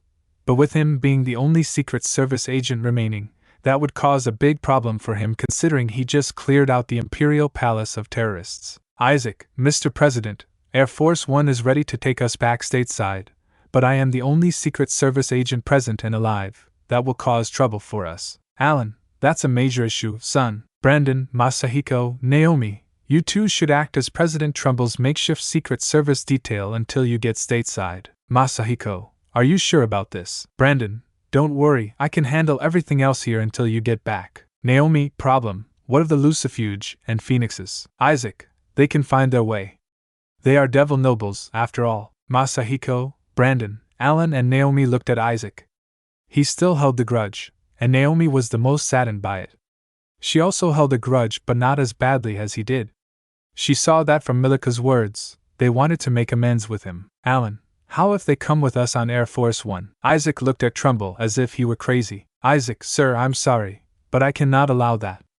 It'd be a security risk, especially with what just happened over the last few hours. Who knows what else might happen? Brandon, Isaac, you need to look at the bigger picture. The Brigade might hunt them again. And what if they hold valuable information as well? Isaac, Brandon, I'm not going to argue with you, but having other people who aren't Secret Service, U.S. military, cabinet members or any other aides in Air Force One with POTUS is a bad idea. Alan, Isaac, how if they sit somewhere in the plane with access to a bathroom, but they'd be confined there until we get back to DC and will be guarded. They can be processed by immigration there and placed in protective custody. We do not know what is going to happen should we leave them to their whims. Especially Milika, since his power was used to make the bombs here. They also want to talk to you as well. You need to keep that in mind, Isaac. Isaac had to resign in defeat to Trumbull's plan as he reluctantly agreed to the plan. Naomi, what of the nuclear football? Isaac, in the boosted gear. I picked it up when leaving the bunker. I'll take it out once stateside. But they wouldn't have been able to fire any nukes, correct? Brandon, no, they couldn't. As soon as it was confirmed that President Trumbull was one of the hostages, the launch codes were changed and given to the VP. Isaac, great then. Let me go to Kasan and inform her of our departure. Air Force One is at Atsugi AFB, correct? Alan, yes it is. Isaac, alright then. Naomi, you can handle them. Isaac walked over to the conversing Shinto gods and demigod. Amidarasu, Isaac dear, is something the matter? Isaac, yes, mother, uncles, cousin, we'll be departing back for the United States. We're in for a mountain of debriefs and reviews, a lot of paperwork, and probably congressional hearings. Susanu, that's alright nephew, just keep more contact this time around. We need to know how you are doing. Isaac, of course. Hachiro, you best visit Japan again. I'd love to talk to you in more normal circumstances. Isaac, I'll do so, cousin. Tsukuyumi, I'm hearing there are signals for a conference involving the other factions and the nations. Isaac, really? Tsukuyumi, yes. Isaac, that'll be interesting, to say the least. I hope that Siscon learned his lesson. The only reason I didn't kill him here was due to the watching world and the fact that we still need to figure out the way forward. Amidarasu, that's understandable, but then tell me what's going to happen with them. Amidarasu pointed at the Lucifuges and Phoenixes as Isaac sighed in exasperation. Isaac, President Trumbull sees that they come with us and be placed in protective custody stateside. Milika's power was used to create the bombs. Personally, I don't like the idea, but what can I do? President's orders. Amidarasu, remember that you're still Shinto royalty. So you also represent us as well. Isaac, of course, mother. Isaac then walked over to Teiko, Ain, and Keed. Ain, Issei-chan. Isaac, Ain, Teiko Ajizan, Kido Basin. We're leaving now. Air Force One is ready to take us back. Teiko, stay safe, Issei. That's all I ask of you. Isaac, of course, Ajizan. Keed, Issei, I have a suggestion if you don't mind. Isaac, what's going on, Obasin? Keed, talk to your father about possibly double-barreling the last names of Banning and Sawada. If we knew of what happened with you and them, we'd have taken you in a long time ago, for both you and Naomi. Isaac, of course, Obasin. The Sawada family with Isaac and Naomi shared one last hug before the sibling pair left. Isaac waved to his old friends from school and signaled that they'd talk soon. Naomi went over to the Lucifuges and Phoenixes and told them what was to happen. Naomi, as a result of this, President Trumbull has said that you need to come with us back to the United States. You'll be processed and placed in protective custody there. Isaac will be a bit busy before he'll be able to speak with you, so you'll have to wait. I hope that's okay with you. Venelana, as long as we can talk to him and explain everything, that's fine with us. Isaac, as much as I want you all to come along, a lot needs to be done on this side and comms with the RDA need to be kept up. Plus we need to leave now for Air Force One. Irina, yeah, you're right, darling. So how if Ingvild and Valiana travel with you, especially if you're going to have them travel with you? I think it's necessary. Rose can handle what's happening in the North. I'll be with Lord Michael, and Gabriel and Kuroka will remain here in Japan. Ingvild, alright, that's fine. Isaac, great then, let's go. The US contingent with the Phoenixes and Lucifuges then teleported away under Isaac's teleportation circle as they went to Atsugi AFB. Meanwhile, the cleanup began in Tokyo, as Hachiro and Teiko gave a joint press conference. Scene change presented by Chibi's Secret Service Naomi talking to Chibi Arcadia Mari about their younger brother, whilst Chibi's Secret Service Issei and Chibi Arcadia Issei sigh in exasperation. Scene change at Atsugi AFB, JST. The US contingent along with the Phoenix and Lucifuge families emerged from Isaac/Drake's teleportation circle as Trumbull was led onto the plane with all the others following. Isaac was the last one to embark before the door closed. Isaac, tell the captain he can go. Take the 5 of them to a different part of the plane.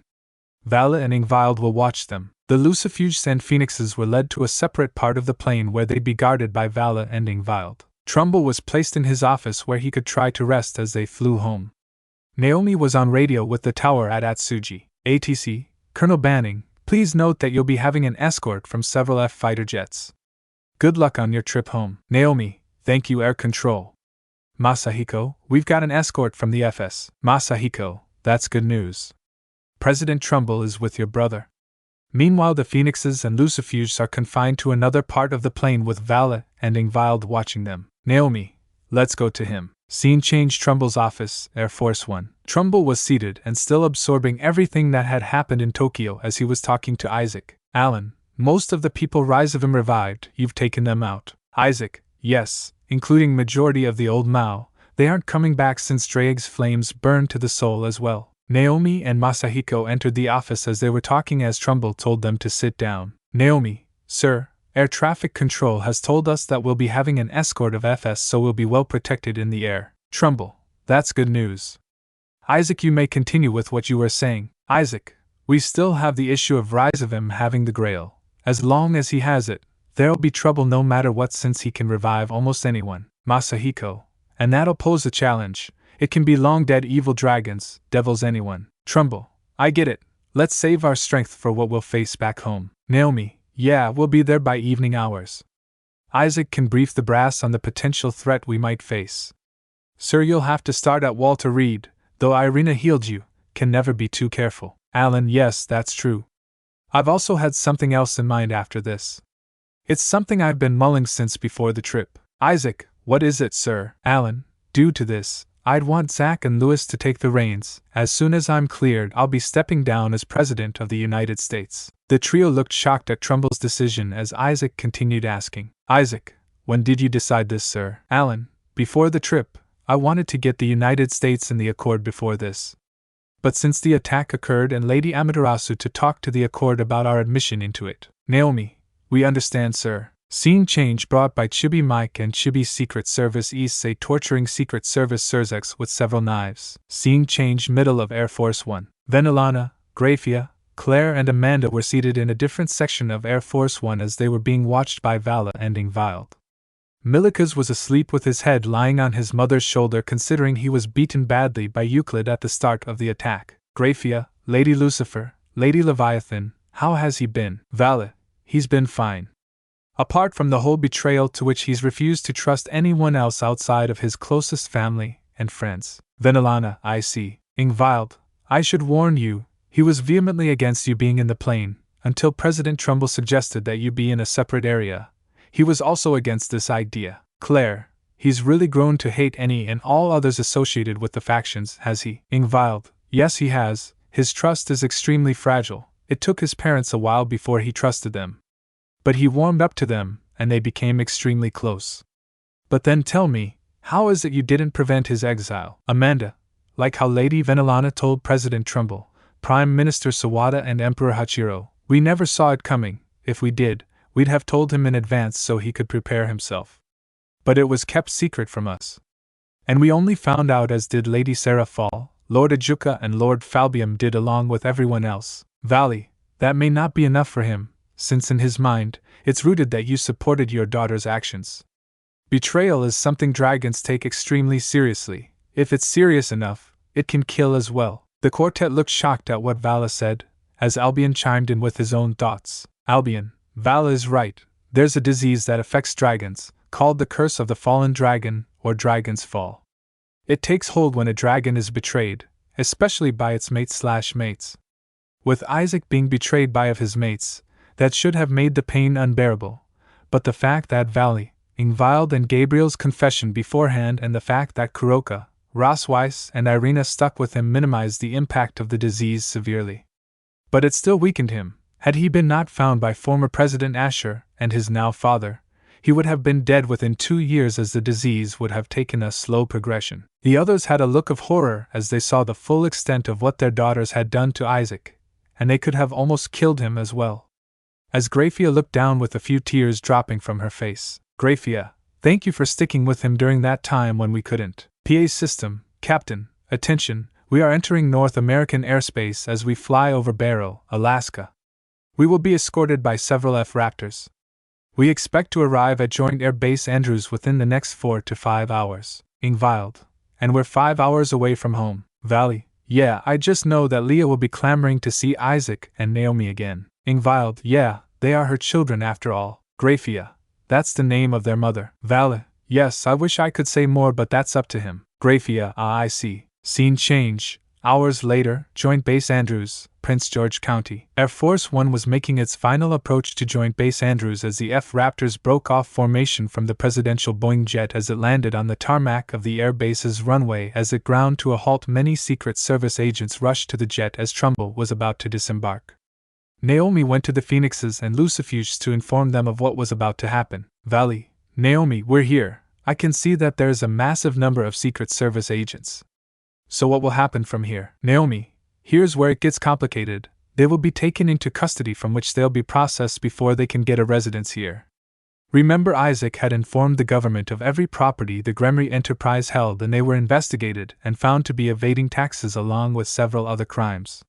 So they were seized by the government, so a lot of bureaucracy will be involved, including looking at their history. Ingvild, if they are clean, they get asylum. Naomi, yes, but if not, things get complicated from there. Not even the president can do anything from there on out. Vala, alright, you heard that right. Venelana, yes we did. It's something Zeoticus and Serzex had done. I'm hoping they didn't attach it to our names. Naomi, hopefully. The door of the jet opened as Isaac led Trumbull to the armored convey, as Naomi and Masahiko were behind them. Secret Service agents took the Phoenixes and Lucifuges away, as Vala and Ingvild were led to another car within the armored convoy which left the base heading to Walter Reed Hospital. Scene change. Walter Reed National Military Medical Center, Bethesda, Maryland. At Walter Reed Hospital, Trumbull was taken inside to be examined as Zach Mason, Vice President of the United States, and Isaac and Naomi's father, Mike Banning, had also arrived at the hospital, with the TH amendment now rescinded. Trumbull was back to being Commander-in-Chief. When they reached Trumbull's room, Isaac, Masahiko, and Naomi were already there with Vala and Ingvild. Mike, Isaac, Naomi. Isaac, Dad. Mike held his 2 eldest children in a hug as he was happy to see them alright. Zach, Isaac, Naomi, great seeing you're alright. Same is said for you, Vala. Ingvild. Ingvild, Mr. Vice President. Zach, so what's the current situation? Vala, POTUS is being scanned right now. As we said in Tokyo, despite Irina healing him, we can never be too careful. Zach, I see then. I heard that the Phoenixes and Lucifuges also came along. Ingvild, yes they did. We heard they'd be processed and everything looked at before getting residence in the country. They also wished to talk to Isaac since they wanted to clarify everything with him. Isaac just rolled his eyes at the mention of the conversation the Lucifuge and Phoenix families wanted to have with him. Zach, Isaac, are you alright? Isaac, I'll be fine, sir. But now with this shitfest, a lot more will happen. Mike, tell me about it. the White House and Pentagon has been getting non-stop questions and calls asking about you from the media. Isaac whispers, Jesus Christ help me. Zach was asked to enter the room with Mike where Trumbull was staying where he'd tell them what was to happen. Next day, Banning home, Washington, D.C. It was the next day at the Banning home after hours of work. Trumbull was back at the White House, but the media storm going around was massive. The Tokyo attack, the exposure of the supernatural, Isaac rescuing Trumbull, Hachiro and his uncle Takeo plus the Phoenix and Lucifuges. He was still tired from the events of the last few days. He groggily woke up as two blurs came into his bedroom and leaped onto him. Lin, big brother. Lilith, Oniai-chan. Isaac, hey you two, how are you doing? Lin, we're fine. When did you get back? Isaac, earlier this morning. Leah saw the two sisters in the bedroom and had to call them out. Leah, Lin, Lily, come on now, your brother needs his rest. Isaac, it's alright mom, I'd only need hours sleep and I'll be fine. Leah, okay then, breakfast is almost ready, you can check if Naomi is up.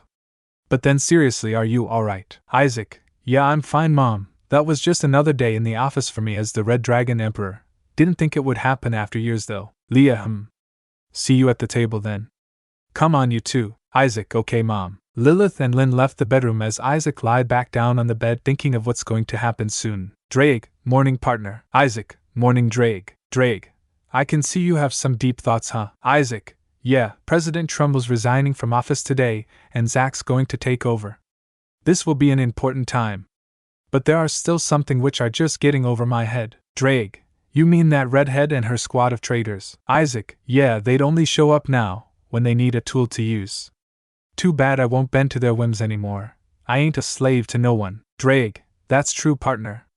So you'll talk to your mother about your aunt's proposition. Isaac, yeah, I'll do so. Dad's already greenlit it. Now I need to get her agreement as well. Drake, you should make the chance to see your school friends when possible partner. Isaac, I'll try to get their contact details. I'll call Ina. Drake. Isaac walked to his sister's bedroom. As he was doing so, his 4 dogs ran around him. He owned a German Shepherd named Maxie, Belgian Malinois named Clara, Golden Retriever named Hunter and Labrador Retriever named Bianca. The dogs went to Isaac and began to run excitedly around him. Isaac, hey guys.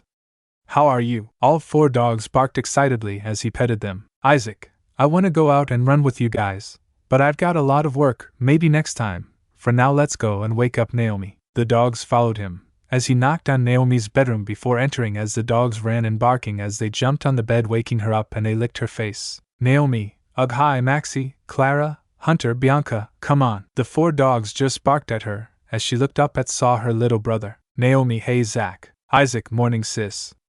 Still asleep. Naomi, the dogs woke me up as you can see. Today is a big day and a major day. Isaac, yeah, President Trumbull's stepping down as POTUS and Zach will be taking over. Plus there have been calls for a global conference on the supernatural. It'll be interesting. Naomi, yeah it is. But we just have to flow with the tide. Isaac, yup. Mom's almost done with breakfast. We'll be waiting for you. Isaac went downstairs to the dining room where most of the Banning family including Vala and Ingvild were waiting for breakfast. Leah was already in her scrubs getting ready to travel to the hospital. Naomi came down a few minutes later as everyone was seated and ready for breakfast. Leah, morning Naomi. Naomi, morning mom, dad, everyone. Leah, have a seat, breakfast is ready. Naomi, thank you. Leah, so Trumbull is stepping down today. Mike, yeah, he is. Zach is going to take the oath of office within 5 minutes of his resignation. Isaac, you'll be assigned to Zach's detail for the time being. Isaac, understood dad. Mike, Naomi, I'm sure Clegg will assign you to Zach's side as well. Valley, this is really a multi-will cog moving, aimed at father. Mike, yup it is valid to keep continuity of government, it's necessary. By the way, are you coming along to the White House or remaining here? Ingvild, we'll just stay here, if there's any communication from the other factions. Isaac, oh mom, I've got something I need to ask you. Naomi and I already talked to dad about it, and he's given the green light to it as well. Leah, what is it Zach? Isaac, before we left Tokyo, Aunt Keed made the suggestion to us that we also registered the Sawada last name with us as well. Naomi, as it turned out we were kept away from them for the last years for reasons unknown and they told us, if they knew way earlier, they'd have taken custody of us. Leah, if Mike doesn't have a problem with it, I won't as well. You do need to make up for lost time with them as well. But won't the bureaucracy be a lot for that? You'd have to inform the military, and in Zach's case the Secret Service plus official letters will be needed to confirm that. Isaac, I'm pretty sure letters will be sent to us pretty soon to confirm it. Right on K. Several letters appeared from a teleportation, each having a seal. Ingvild, on K. These letters have the seal of the Emperor, Prime Minister, and Lady Amidarasu herself. Mike, Isaac, and Naomi finished up breakfast as they changed up to leave for the White House. As the trio made their way to there, several media personnel tried to ask questions to Isaac. Reporter, could you relay any of your experiences within the Gremry peerage and Devil faction? Reporter, should we be weary of the supernatural, and are they going harm us? Reporter, what should we do when we encounter one of the supernatural factions against you? Reporter, are we at risk of being attacked? Reporter, would they ally with our adversaries? Mike, keep your heads down, just keep moving. Reporter, Director Banning, what happened to the people who were detained outside of the Japanese Imperial Palace, and what of the man that tried to attack Agent Banning? Several Secret Service agents came out to stop the media from bothering the trio as they entered the White House. From there they were led to the Oval Office, where Trumbull, Zach, Lewis, Clegg, Monroe, White House, Washington, D.C., Alan, Mike, Naomi, Isaac, welcome. All, Mr. President. Zach, how's the media presence? Isaac, unbearable, questions all over the place. That fiasco the Siscon brought really just pushed things up. Lewis, by the way, how will the devils react considering you beat their king? Naomi, Mr. Speaker, the council will be up in arms, wanting him punished for his insolence, but he's not really done himself much favor by confronting Issei the way he did in Tokyo. Scene change. Serafal Memorial Hospital, Lilith, Underworld. At Serafal Memorial Hospital, Serzex was hospitalized after being brutalized by Isaac in front of the world after he ended the Tokyo attack orchestrated by the Cow's Brigade. Rias was sat next to her brother. Rias, Milika's why you should be helping us get Issei back. Serzex opened his eyes as he saw that he was in the hospital, as a doctor came into the room. Rias, be brother. Serzex tried to move, but he was in a large amount of pain as he was stopped from moving. Doctor, hold on Lord Lucifer, you need to be checked out, your injuries are extremely serious. The doctor checked out Serzex and left as he asked Rias, Serzex, what happened? As Rias was about to answer the question, Serafal came into the room. Serafal, you got the shit beaten out of you. And I should say you deserved it. Rias, Serafal, that is. Serafal, shut it girl. Rias recoiled at Serafal's colder tone as Serzex frowned at Serafal. Serzex, Serafal, don't talk to Rias like. Serafal, don't look at me like that Serzex, you deserve the beating Banning gave to you. What were you thinking, going up there after everything you, your sister, and her peerage had done? Did you really think you would be welcome with open arms? Hell, he was close to even killing you, and trust me when we say we wouldn't have done anything if he did. Serzex, why you? Serafal, shut it. The room temperature turned colder as her eyes turned an icy blue. Serafal, your Siscon tendencies cost us multiple alliances, and most of the human world doesn't see us in a positive light. Not to mention your stunt in front of the Shinto Trinity, and the Japanese emperor who, mind you, is Susanoo's son and Amaterasu's nephew, meaning in a way he's related to Banning. That cost you your family as well, as Graia, Venelana and Milika's split from you and Zeoticus. Milika's was the one who knocked you out, and you deserved every single bit of that. And now, it will cost you your title. As of now, you Serzex Gremry are no longer the Devil King Lucifer, you will lose all privileges belonging to the Devil King Lucifer. This decision was reached in agreement and consensus by the other 3 Devil Kings. And don't try to fight me Serzex, I'm more than equal to you now. Serzex, no I won't all. Serafal shut Serzex up with an ice blast to the mouth. Serafal, silence, you are almost certain to make the United States an enemy of the Devil faction, and that is something we do not want. The strongest human military nation in the world is not an enemy we want to make, and we will not have them an enemy because of you. Trying to attack a Secret Service agent was way out of line and one who could have killed you as well. You've done a lot of stupid things over the years, but this is the stupidest yet. Serafal left the room as Serzex glared at her, still unable to get the ice off his mouth fully. Serafal, doctor, yes Lady Leviathan. Serafal, the idiot in there, is no longer the Mao Lucifer. Do not feed his ego as such, spread the word, an official statement will be released soon. Doctor, of course my lady. Scene change. Leviathan Mansion. At the Leviathan Mansion, Serafal returned home where she immediately got on a call with the other 2 Devil Kings, Ajuka and Falbium, about the current situation. Ajuka, Serafal, you told him. Serafal, yes I did, He wanted to retort, but I gave him no chance to. This was something we collectively agreed on and carried out. Falbium, in terms of the seat of Lucifer, who will take it? Ajuka, that is an issue. There's not many strong enough devils to challenge for the throne, and the only other few devils with a Satan class ranking or higher are either not willing to have anything to do with the faction, that being Valiana Lucifer and Ingviled Leviathan, or with the Cow's Brigade, that being Risavim Lucifer. Seraphal, I had talked with Zekrom and he said due to these circumstances, we should abolish the seat of the Mao Lucifer. Since the one candidate we have in mind refuses to take the seat, we can't do anything. But in the near future, maybe a Val or a descendant of hers who embodies honesty and truth will take the throne, but for now we have to lick our wounds. I tried to propose it to her, but she refused, saying that she has no interest in becoming the Devil King Lucifer, out of her loyalty to Banning and the fact that she can't trust us. I got lucky for her to just hear me out. But then I believe she's relayed this information to the other factions, and it may reach the knowledge of the US government as well, since she is a US-born citizen after all. Ajuka, it's fine then, Seraphal, you tried at least. Scene change. White House. At the White House, the transition was well underway as Trumbull was set to address the US in a few hours, to which VP Zach Mason was set to take the oath of office. Isaac had been transferred from Trumbull's Secret Service detail to Zach's ahead of time to get their best agent closer to the next president. This was done discreetly to minimize any chatter by Mike and Alan. As they were talking about the transition, Isaac got a voice message from Vala telling him about what's going on in the underworld. Isaac, a voice message from Vala? It's a rare occurrence when she sends one. Naomi, but when she does, it's really important to listen to it. Zach, let's hear it then. Playing voice message. Vala. Valley, I see, I just got a message from the underworld, Seraphal to be specific. As it seems, the throne of Lucifer is now vacant.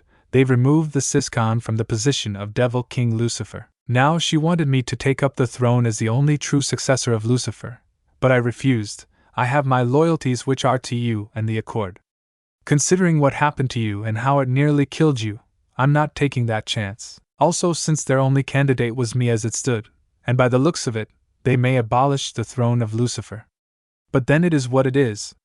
I've already sent a heads up to the Accord and they are watching the situation carefully. It seems the Siscon may go off the deep end, losing his power as Mao. End of voice message. Mike, now isn't that interesting info? Isaac, it was bound to happen sooner or later. Zach, we'll need Draconis to start increasing the amount of weapons produced. Isaac, I'll inform them about that. Clegg, it seems like there's some activity occurring around Yellowstone National Park. Lewis, when was it detected? Clegg, last night photos were sent of who was the cause of the activity. Artemis, Athena, Naomi. Clegg, Colonel, Naomi, Artemis, the Greek goddess of hunting, chastity, and the moon, and her sister, Athena, the Greek goddess of wisdom. Isaac, what are they doing here? Shouldn't they be with their bastard father? Naomi, I see. Isaac, sorry. But it is a genuine question. Clegg, it is something that requires immediate attention. Isaac, you'll be returning to active duty soon and deploying to Yellowstone to find this out. Delta Force, Army Rangers and Marine Raiders will join in this mission as well. We need to know why 2 foreign goddesses are in the country. Masahiko and Takumi will be joining you on this one. Isaac, yes sir. Though it begs the question, should Artemis attack us, considering she is a man-hating goddess? Do we reply with appropriate force, which can include deadly force? Clegg, if necessary, but we want to avoid an international incident with either of the 3 of you getting injured, since we are aware how Kyoto will react if that happens. And we aren't sure of Olympus on its own. Isaac, understood. Time skip. ET Oval Office. At PM, Trumbull begins to address the nation on the events of Tokyo and the future, which will include his resignation and his VP becoming president. Camera Tech, Mr. President, we are live in. Alan, my fellow Americans, a lot has taken place over the last hours. On what was supposed to be a state visit to Japan turned into a major international crisis. I, along with the Emperor of Japan, His Majesty, Emperor Hachiro, and the Prime Minister of Japan, His Excellency, Mr. Teiko Sawada, were taken hostage by terrorists in the Imperial Palace. And these terrorists weren't just run-of-the-mill terrorists, they were supernatural terrorists. Ones who knew what they were doing. In doing so, they exposed the supernatural world, which undoubtedly caused panic to many of you all over the world. And also told the story which was about one of our own Secret Service agents, Major Isaac Banning, son of the director of the Secret Service Michael Banning, or as he was formerly known, as Issei Hayabu. They told us of what happened 10 years ago, the struggles he went through to save our world, how he was betrayed by his family and thrown away, seen as a tool by half of the faction alliance, which caused a split within the alliance. And after which he found his way to the United States, where he started afresh. That story was true, but in the end, he rescued us. Whilst the joint task force incorporating our forces and Japan's self-defense force was able to retake the capital of Japan, Tokyo. And now we are here. Some of you may struggle to accept that we live with the supernatural, and that is understandable. For the longest time we know them to be myths, major figures of our religions. But this is our reality now, and we must learn to adapt and cope with it. As of now, the leaders of the Chaos Brigade that are remaining alive, rise of him Levon Lucifer, the son of Lucifer and Lilith, Euclid Lucifuge, his right-hand man and Walburga, the leader of Hexenact, are designated accord to the scales set by the Red Dragon Accord, which is the alliance formed after the splinter of the old faction alliance as class terrorists, and are wanted globally. Scene change Asgard. In Asgard, the speech by President Trumbull was being watched by many with interesting, including the Allfather Odin. Baldur then asked a question of his father. Baldur, father, what's to happen now? Odin, I know that the president intends to step down, and his second in command will take on the reins, but we need to start preparing for war against the Chaos Brigade. An age of strife is coming. Thor, he's relaying it in a way that will calm his people, and will instruct on what is next. Rosweiss, that's true, Lord Thor. He wants the populace to be calm in the face of what is coming, since this is the first time the US government is also addressing this. Scene change White House. Alan, as of now, a full activation of our armed forces will be in effect. That includes our nuclear strike assets as well. Earlier, I had also spoken with our alliance partners, even some of our adversaries and many leaders of the nations all over the world. This also included the leaders of the Red Dragon Accord as well, and we have reached the following agreement. In months, there will be a United Nations conference in the capital of the Philippines, Manila City, to discuss this. The conference date will be confirmed in due time, but it is expected to be around the weekend of the th to the th of April. Though, I will not be able to attend this conference as the President of the United States. Effective immediately, I will step down as President of the United States, and the Vice President, Zachary Mason, will be my successor. This decision was not taken lightly. It was taken with the outlook that a younger leader will need to be present to keep up with the developments, as I will not be able to anymore. It has been an honor and a privilege to be able to serve you for the past years. I hope that we will lead into the future with grace, that the Chaos Brigade will be defeated and peace will be brought again. May God bless you and protect you. May God bless these United States of America, and may God be with us. Scene change Reception Hall of the White House. In the reception hall of the White House, a small number of people had gathered as the Chief Justice of the Supreme Court of the United States had also arrived to swear in Zach Mason as the President of the United States. Chief Justice, Mr. Vice President, place your hand on the Bible and repeat after me. Zach, I, Zachary David Mason, do solemnly swear that I will faithfully execute the duties and responsibilities of the office of President of the United States, to respect, protect, and defend the Constitution of the United States, and to protect it from all enemies, foreign and domestic. So help me God. Chief Justice, congratulations, Mr. President, and good luck. 3 weeks later, and the government had taken a restructuring. Zach was President of the United States after Alan Trumbull resigned from office. The Speaker of the House, Lewis Hawthorne, was chosen to be the next Vice President, to which he was sworn in afterwards, and then the position of House Speaker was left vacant, and which House Majority Leader, Lance Mazarov, was elected Speaker of the House of Representatives. The Speaker of the House, Lewis Hawthorne, was chosen to be the next Vice President, to which he was sworn in afterwards, and then the position of House Speaker was left vacant, and which House Majority Leader, Lance Mazarov, was elected Speaker of. New House Speaker Lance Mazarov. Now Isaac was temporarily relieved of Secret Service duty by orders of the Chairman of the Joint Chiefs of Staff, and to return to Delta Force to commit to an internal deployment to Yellowstone National Park due to a supernatural incursion detected at the park, which was found to the Greek goddesses Artemis and Athena. Naomi, I see, you're traveling to Malmstrom Air Base in 2 days, right? Isaac, yeah, whatever those two are doing there, we're going to find out what it is. And hopefully no civilians are near where they are, especially men. Naomi, Artemis should really get a pint of beer and chill out, not all men are the same. Isaac, yeah, tell that to the bitch straight and see her reaction. Naomi, she'll start firing arrows to kill whoever said that. Isaac, haha, yeah? Naomi, just promise me you'll keep safe. Isaac, that I will. Brigadier General Sawatabani. Naomi, moo. I see there's no need for that. Isaac, what's the matter? New rank, sis, you need to enjoy it. Naomi, I'll get you back for this. Isaac, but first, I'll see Ben and Connor. It's been a while since I've seen them. Especially Connor, since he does need to be on guard, especially with his sacred gear. Then I'll head to Draconis on the way to Malmstrom Air Base. Naomi, true, I can't believe that he is the wielder of a new Longinus gear, that being unknown dictator. Isaac, one which could devastate a lot of tech if in the wrong hands.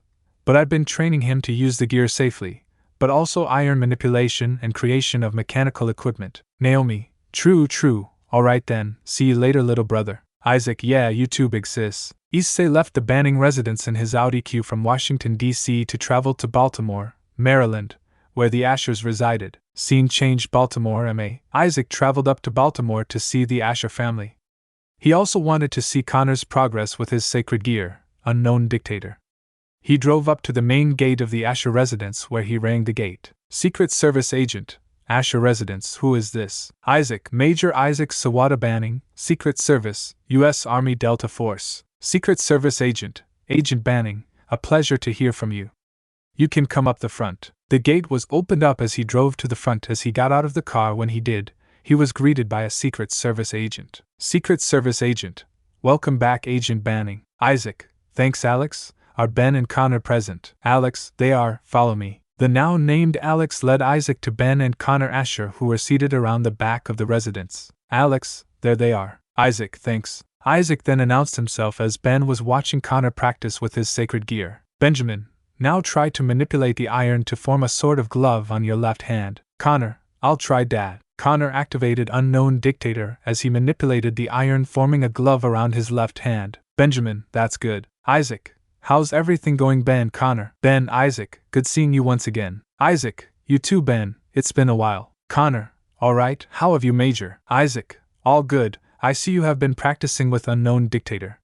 Manipulating iron, it will be a trump card to use in the future. Connor, well, I've certainly been practicing for a while with it, and I've been gaining proficiency with it. Isaac, nothing inside the house was shut down by you. Ben snickered a bit as Connor narrowed his eyes at his father. Ben, just a microwave and a kettle, nothing too big. So what are you doing here? I know this isn't a social visit, not after the events that have taken place. Isaac, you're quite right on that.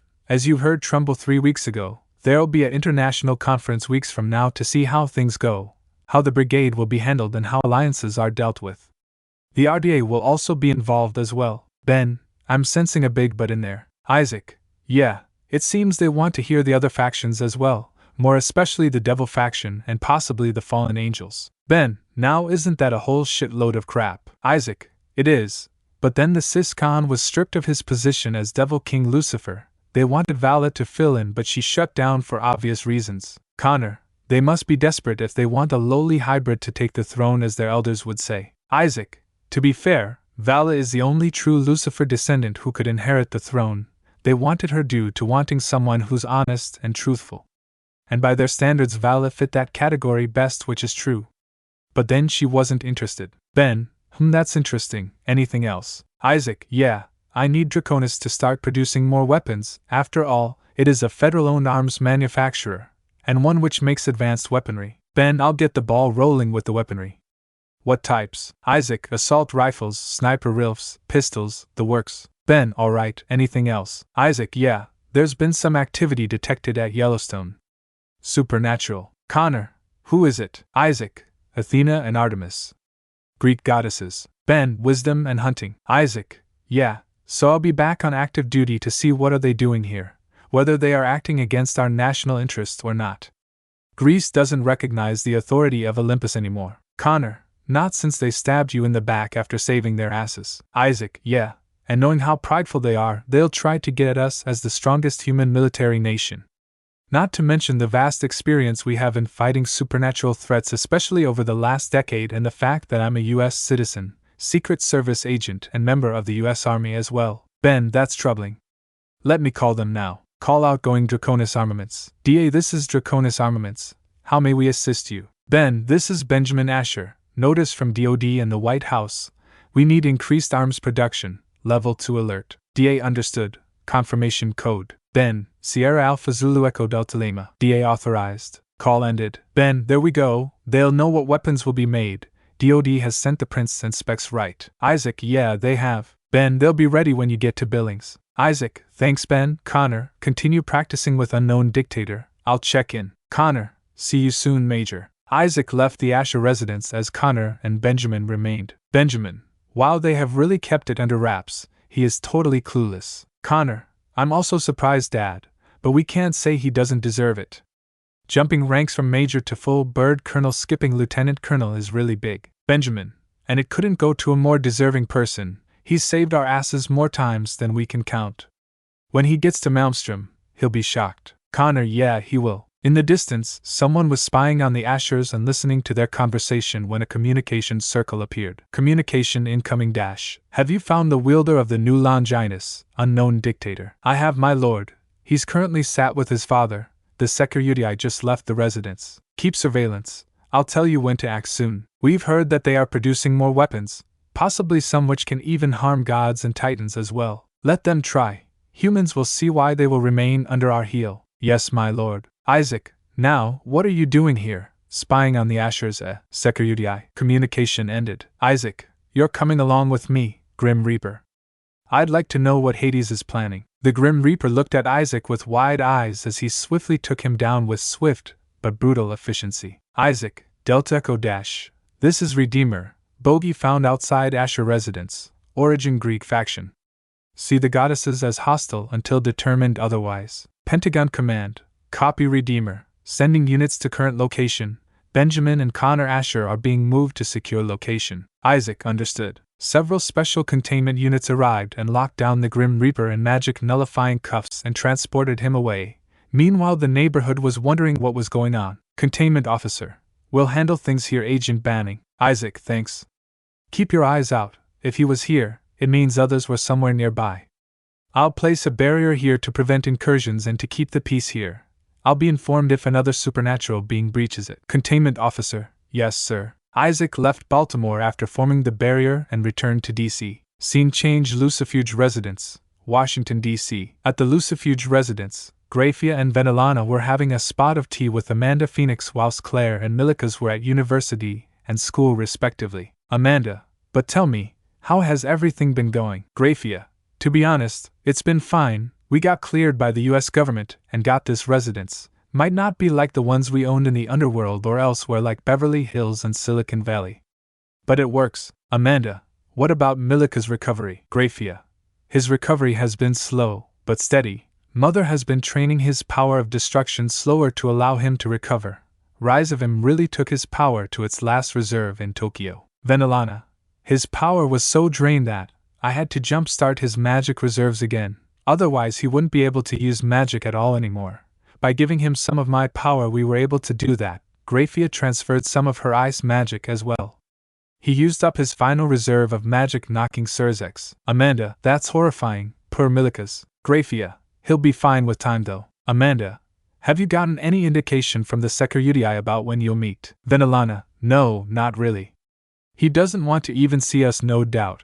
He went ahead with former President Trumbull's suggestion for us to come because of the potential risk that our power could be used again for potential future terror attacks. Graia, tell me, Amanda, what happened to Revel? Amanda, I am not sure. Remember, I disowned her when she betrayed Isaac as she ran around with Rias and her squad, so I'm not sure, but not seeing her in Tokyo is bringing some worry to me. Yes, I disowned her, but she's still my daughter, so I am worried about her. What if the Brigade recapture her again? Milikas returned home from school with a neutral look on his face. Graia, Milikas, how was school? Milikas, it was nothing much. Nothing has changed, mother. Graia, they still keep away from you due to your race. Milikas, yes, they do, mother. Can I go upstairs? I wish to rest. Graia, of course. Milikas went upstairs to his room as Graia, Amanda and Venelana looked on with worry. Venelana, he's isolated in school. Graia, my poor boy. Amanda, all due to his race and species. Venelana, not only that, Rias and Serzex did irreparable damage to our names as well. It seems in this case, the child is paying for the sins of the parent. Graia shook her head in sadness.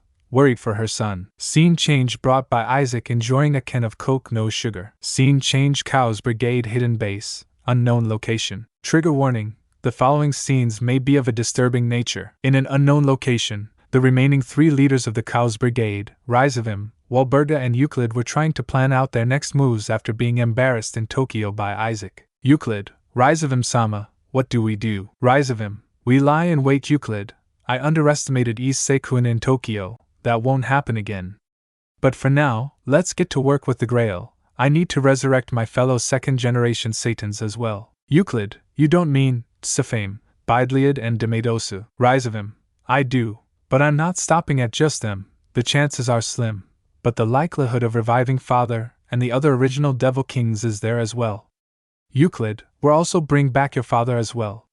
He will help us heavily. How is your arm? Euclid, it's working well. Rizavim-sama, thank you for the concern, but I do have a question. Rizavim, speak of it. Euclid, Euclid, are you perhaps going to bring him back as well? There is a reason why he is dead.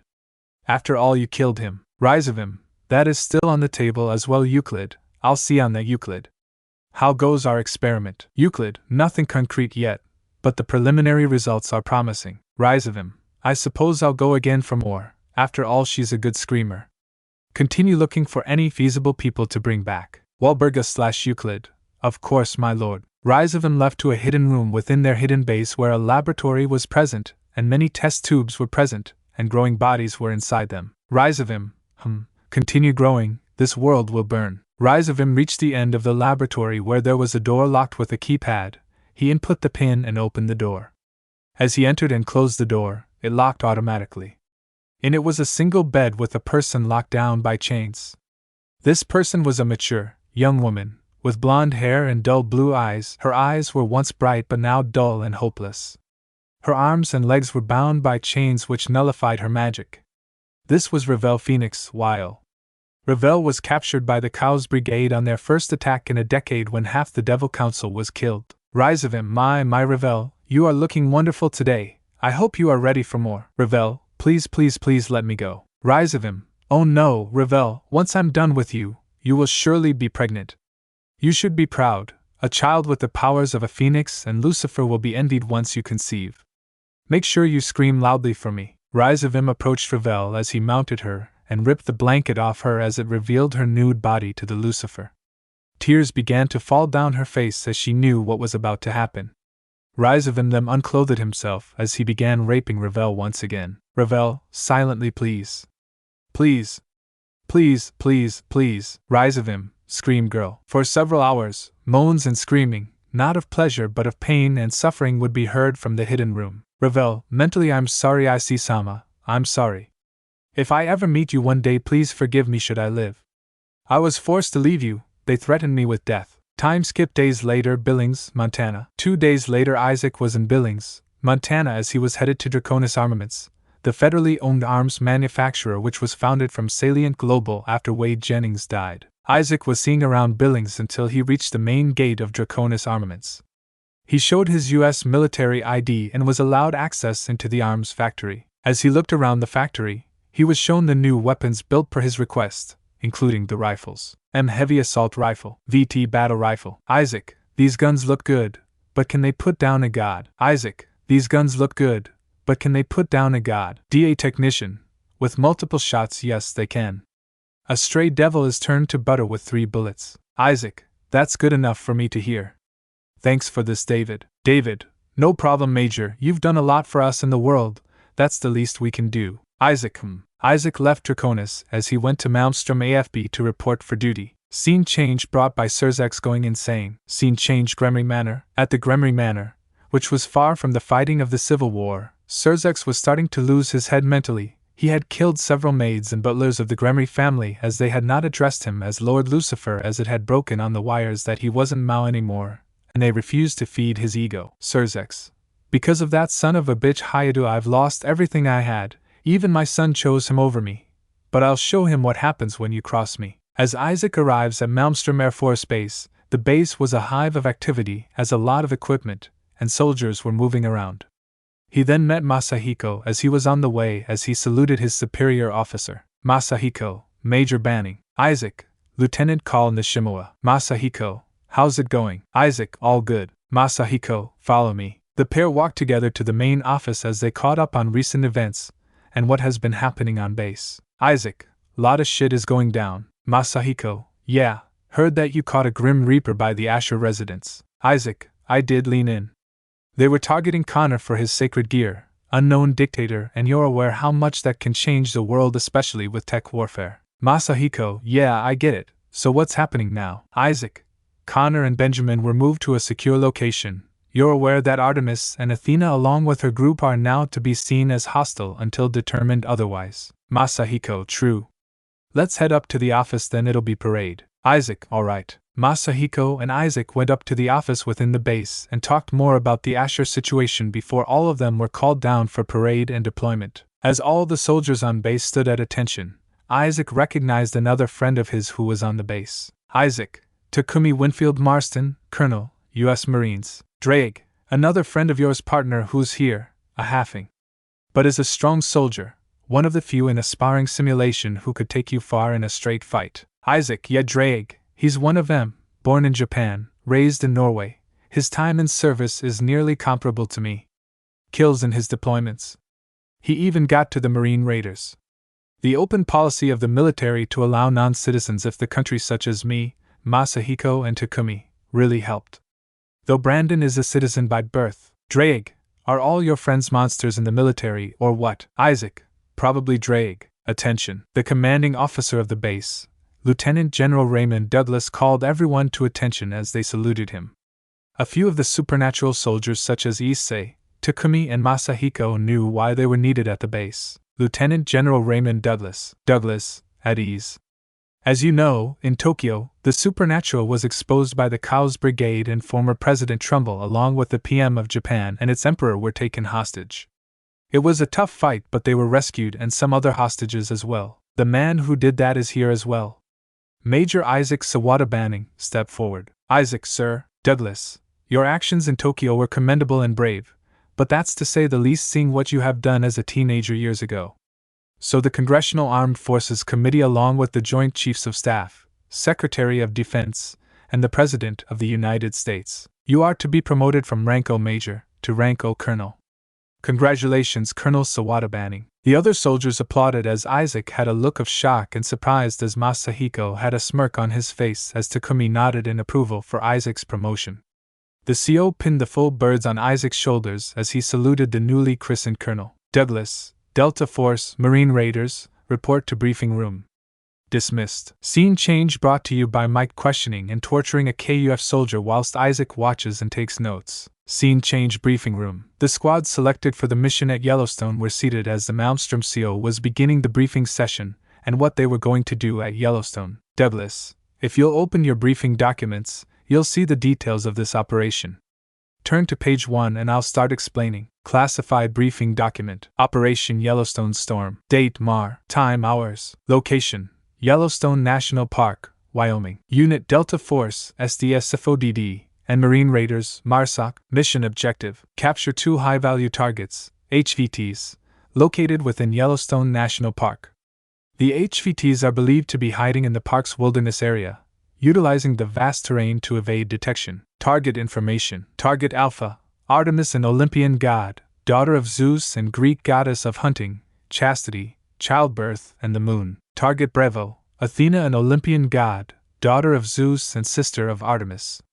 She's the Greek goddess of wisdom. Situational awareness. Yellowstone National Park covers an area of approximately square miles, with diverse terrain featuring forests, mountains, and geothermal features. The park is home to an abundance of wildlife, including grizzly bears, wolves, and elk. Weather conditions are unpredictable, with frequent snowstorms and freezing temperatures during the winter months. The park's tourist season is in full swing, with thousands of visitors present in the area. Operational plan. Insertion.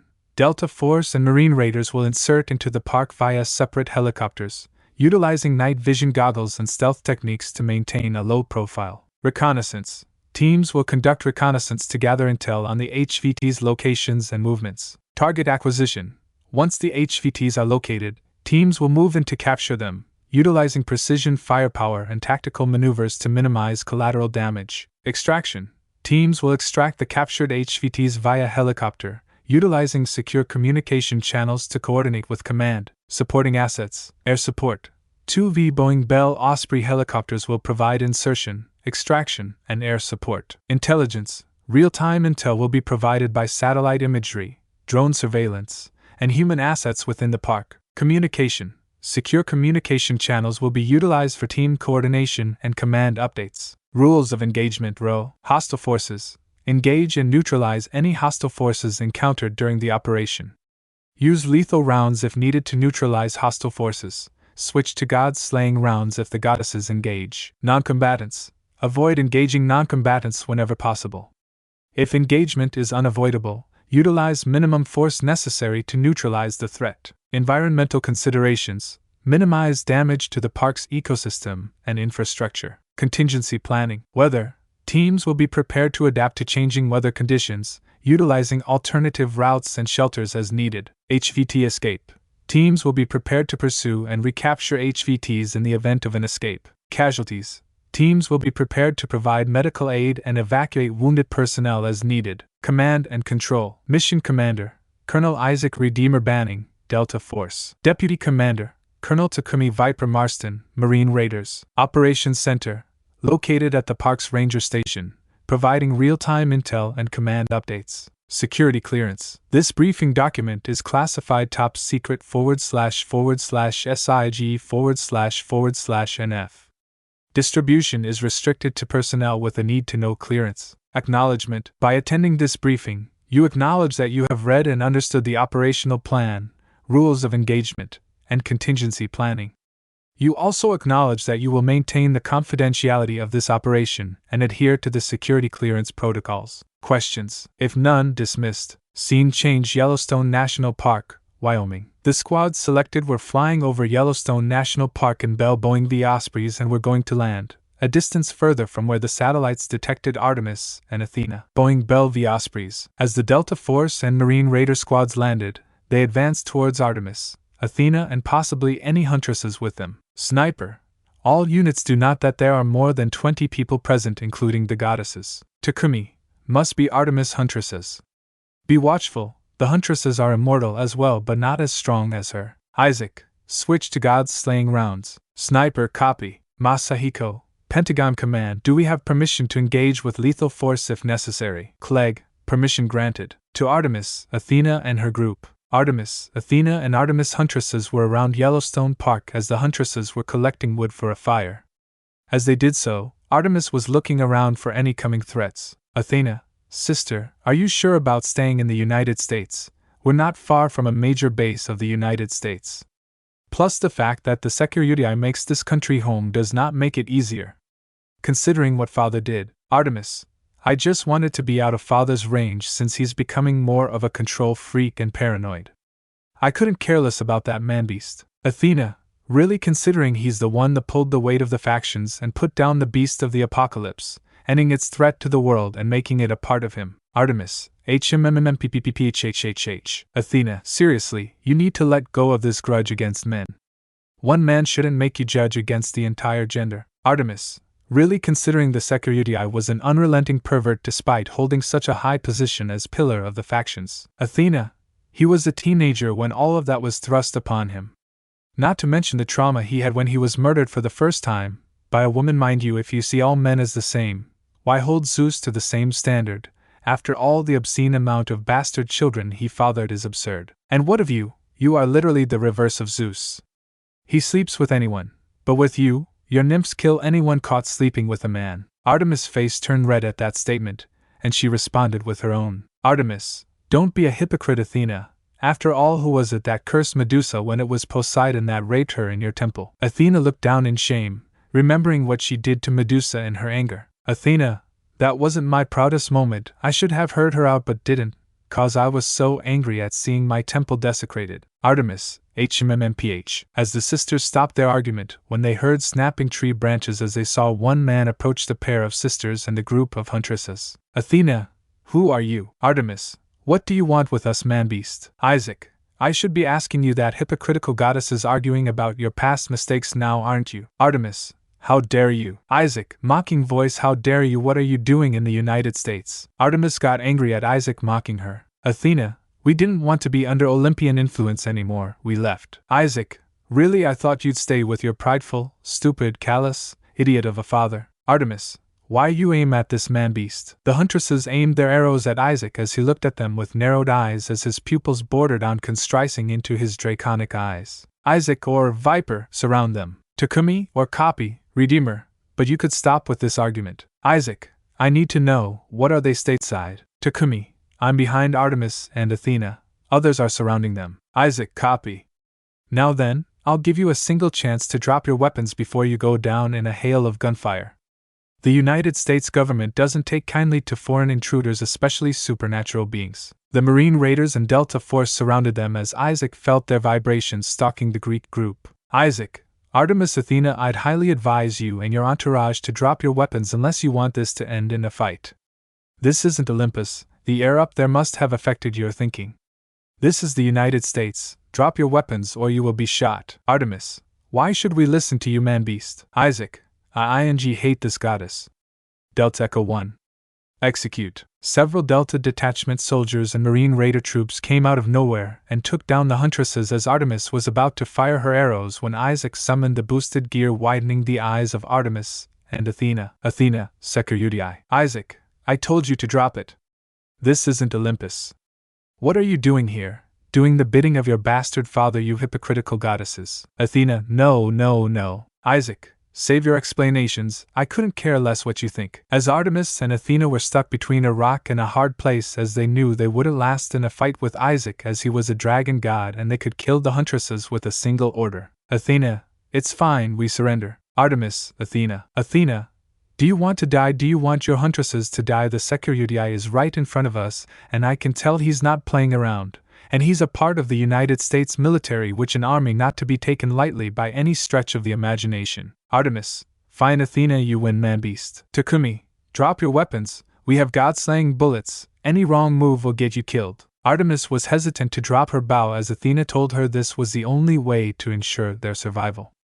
As they began to round up the huntresses, Masahiko, contact. Takumi, who? Masahiko, Greek faction. Isaac glared at the pair of goddesses as they recoiled at his glare in fear. Isaac, kill or capture on sight. My, Athena. Artemis, so you ran here. Isaac, who are you? So you're hiding from your family with the Security. Athena, we have our reasons for why we left Ares. The now identified Ares came into the light as Isaac narrowed his eyes at the Greek god of war. Isaac, Ares, you have made a big mistake coming here. Ares, are you so bold that you are daring to take on an Olympian god? Security. Isaac, don't underestimate me, Ares. Too bad it wasn't your bastard father. I was hoping to show him why I am considered the most dangerous Red Dragon Emperor. Scene change. White House Situation Room. The White House Situation Room was packed as developments came in from Yellowstone. Clegg, Isaac, what's going over there? Isaac, the Greek heirs are here. General, I'm facing down Ares. Takumi, and I've got Hermes, the messenger god. Naomi, General Clegg, Mr. President, we need to call over to Malmstrom to direct air support in the form of our fighter jets. Zach, I understand that, Brigadier General, but we need to load the jets with god-slaying bullets first, and that will take time. Takumi, conventional weaponry is just fine here, just being the heat we need air support. Naomi, alright, roll and strike package Alpha on Olympian bogies. Clegg, I authenticate Alpha Tango at Zulu, Malmstrom Air Base. CO, get to your jets, our men are facing Greek gods down there. They may have been sent to capture 2 of them, and 2 others have appeared taking hostile action against our troops. Bring them hell. A whack up, kill Box 1 Alpha. This will be a danger close fire mission. Valuable targets on the ground and friendlies. A whack up. Who is closest to kill Box 1 Alpha? A whack up. F Tomcats and Eagle 2s. The pilots at Malmstrom Air Base took off in F Tomcat 2s and Eagle 2s fighter jets. Eagle 2s. Scene change. Yellowstone National Park. Ares and Isaac faced off as Artemis and Athena stood behind him. Ares, now, be a good little dragon and hand over Artemis and Athena, mortal. Isaac, you still think I'll bow to your whims, Ares? You're a idiot. Just like your father. Ares, grrrrrr. You'll suffer for insulting the king of the gods. Ares rushed Isaac for an attack as Isaac and punched him back as they began tussling to get the advantage over the other. Isaac got a few knees to the gut, making him spit out blood. Bang bang. Isaac then brought in his guns into play as he used his newly acquired MV from Draconis, which was laced with God's slaying magic. MV made by Draconis Armaments. Ares, damn you, Isaac. The air on Olympus affects your thinking, Ares. Ares went for a few more swings as Isaac dodges them effortlessly as he blew him back with the blazing inferno of scorching flames, sending him into rows of trees. To Takumi. Takumi was facing off against Hermes, the messenger god of Olympus. He had initially struggled due to Hermes' speed, but caught up as the fight went on. Other members of the Marine Raiders and Delta Force were taking on the fighters brought by the two Greek gods, and the fighters brought by the Greeks were dropping like flies. Hermes, these people are mortals, kill them. Takumi landed a haymaker on Hermes' face which cut him open. Takumi, focus on this fight, mother. Hermes, damn you lizard. Takumi and Hermes exchanged several punches as Takumi increased his speed and strength to match the Olympian messenger god, as he began to dominate the fight. Once he did, along with his usage of the god's slaying bullets, he began to do real damage to Hermes. Takumi broke his left leg with a well-placed low kick, as he then beat him with the butt of his gun, knocking him down. Hermes tried getting back up and using his boots to regain his speed advantage. But Takumi didn't allow him to do that as he punched him several times, to the face and gut, one of which fracturing his eye sockets. And the gut punch sent him towards Ares in the rows of trees. Takumi then walked over to Isaac as they looked at the scene in front of them. Takumi, so. Ares began to get up as he shouted at the pair of colonels. Ares, you damned lizards, you dare defy me, a god of Olympus. Takumi, I've had enough of him. Masahiko, are you done admiring them? We have an air strike incoming. Isaac, let me give a taste of a walking war crime. Masahiko, be quick with it though. Isaac, I will. It will also serve as warning to those two behind us as well. Drake, let's go. Drake, Welsh Marine Breacher. Isaac took up the breach armor, which he'd used in thwarting the Tokyo attack, and rushed Ares and began beating him to a pulp, breaking his legs, left arm, ribs and his jaw as he laid him out next to Hermes, who'd been down from the beating Takumi had given him. Ares tried to get up from the beating along with Hermes to try and teleport away. Isaac, tell command to fire at the heirs. I've shut down teleportation for them. Masahiko, man team, west of red smoke. Awak op, proceed to kill box 1 alpha, engage hostile. Masahiko, attack direction north, you're clear and hot. Takumi, heat's coming. Isaac, bring it, show them what the United States is about. The jets fired at the two Olympian gods as they increased the pain more for them. Though it wasn't god-slaying weaponry, it still proved effective. As they got blasted away, Isaac, command, make sure of it. Dragon Dash, use 105 shells, bring the rain. AC pilot, be advised, ground team is requesting use of Sabo rounds. An AC came into the park and began firing at the downed Olympian gods as they dismembered them, leaving only their torso and head as they couldn't get away. Isaac, I'll deal with them, you can round up the others. As Isaac went to get the pair of downed Olympian gods, one of the soldiers who came with them saw the scene in fear and tried to run away to report to Olympus about what happened at Yellowstone. Soldier, Lord Zeus, needs to know what happened here. Unfortunately, Isaac noticed him. As he tried to run away, Isaac's eyes turned red as he threw an attack at the retreating Olympian soldier, and as it caught up it surrounded him. He began screaming in pain. Isaac walked over to the retreating soldier. His eyes were wide in shock, as he knew the power as well. Isaac, Drake, correct me if I'm wrong, but this is the power of destruction, right? Drake gave a smirk from inside the gear as he'd been waiting his partner to unlock the power. Drake, yes, it is partner. We'll talk later about this. Isaac, Drake, what are you hiding? Drake, as I said, I see. We'll talk later. Isaac, fine. The Olympian soldier disintegrated into dust as soldiers began to pick up the dismembered Ares and Hermes, taking them to the helicopters. Artemis and Athena along with Artemis huntresses were already loaded up into the choppers as they left from Malmstrom AFB. Scene change. Situation room, White House. In the situation room, the report came in that Artemis, Athena and the huntresses were captured. Zack, Colonel Banning, Colonel Marston, Lieutenant Colonel Nishimawa, what of the unwelcome Olympians, Ares and Hermes? Masahiko, also captured, Mr. President. They've been dismembered so they won't pose a danger. But I do have to ask, what will be done with them? Clegg, they'll be imprisoned here after being interrogated. Olympus should know that just because they're gods doesn't mean they escape judgment. Lewis, we'll also contact the Greek and Macedonian governments about this. It's a need-to-know basis for them as well. Isaac, copy command. Artemis, where are you taking us? Takumi, you'll see. Artemis, you should tell us what you'll do with us, man. Isaac, Artemis, you aren't in no position to demand things here.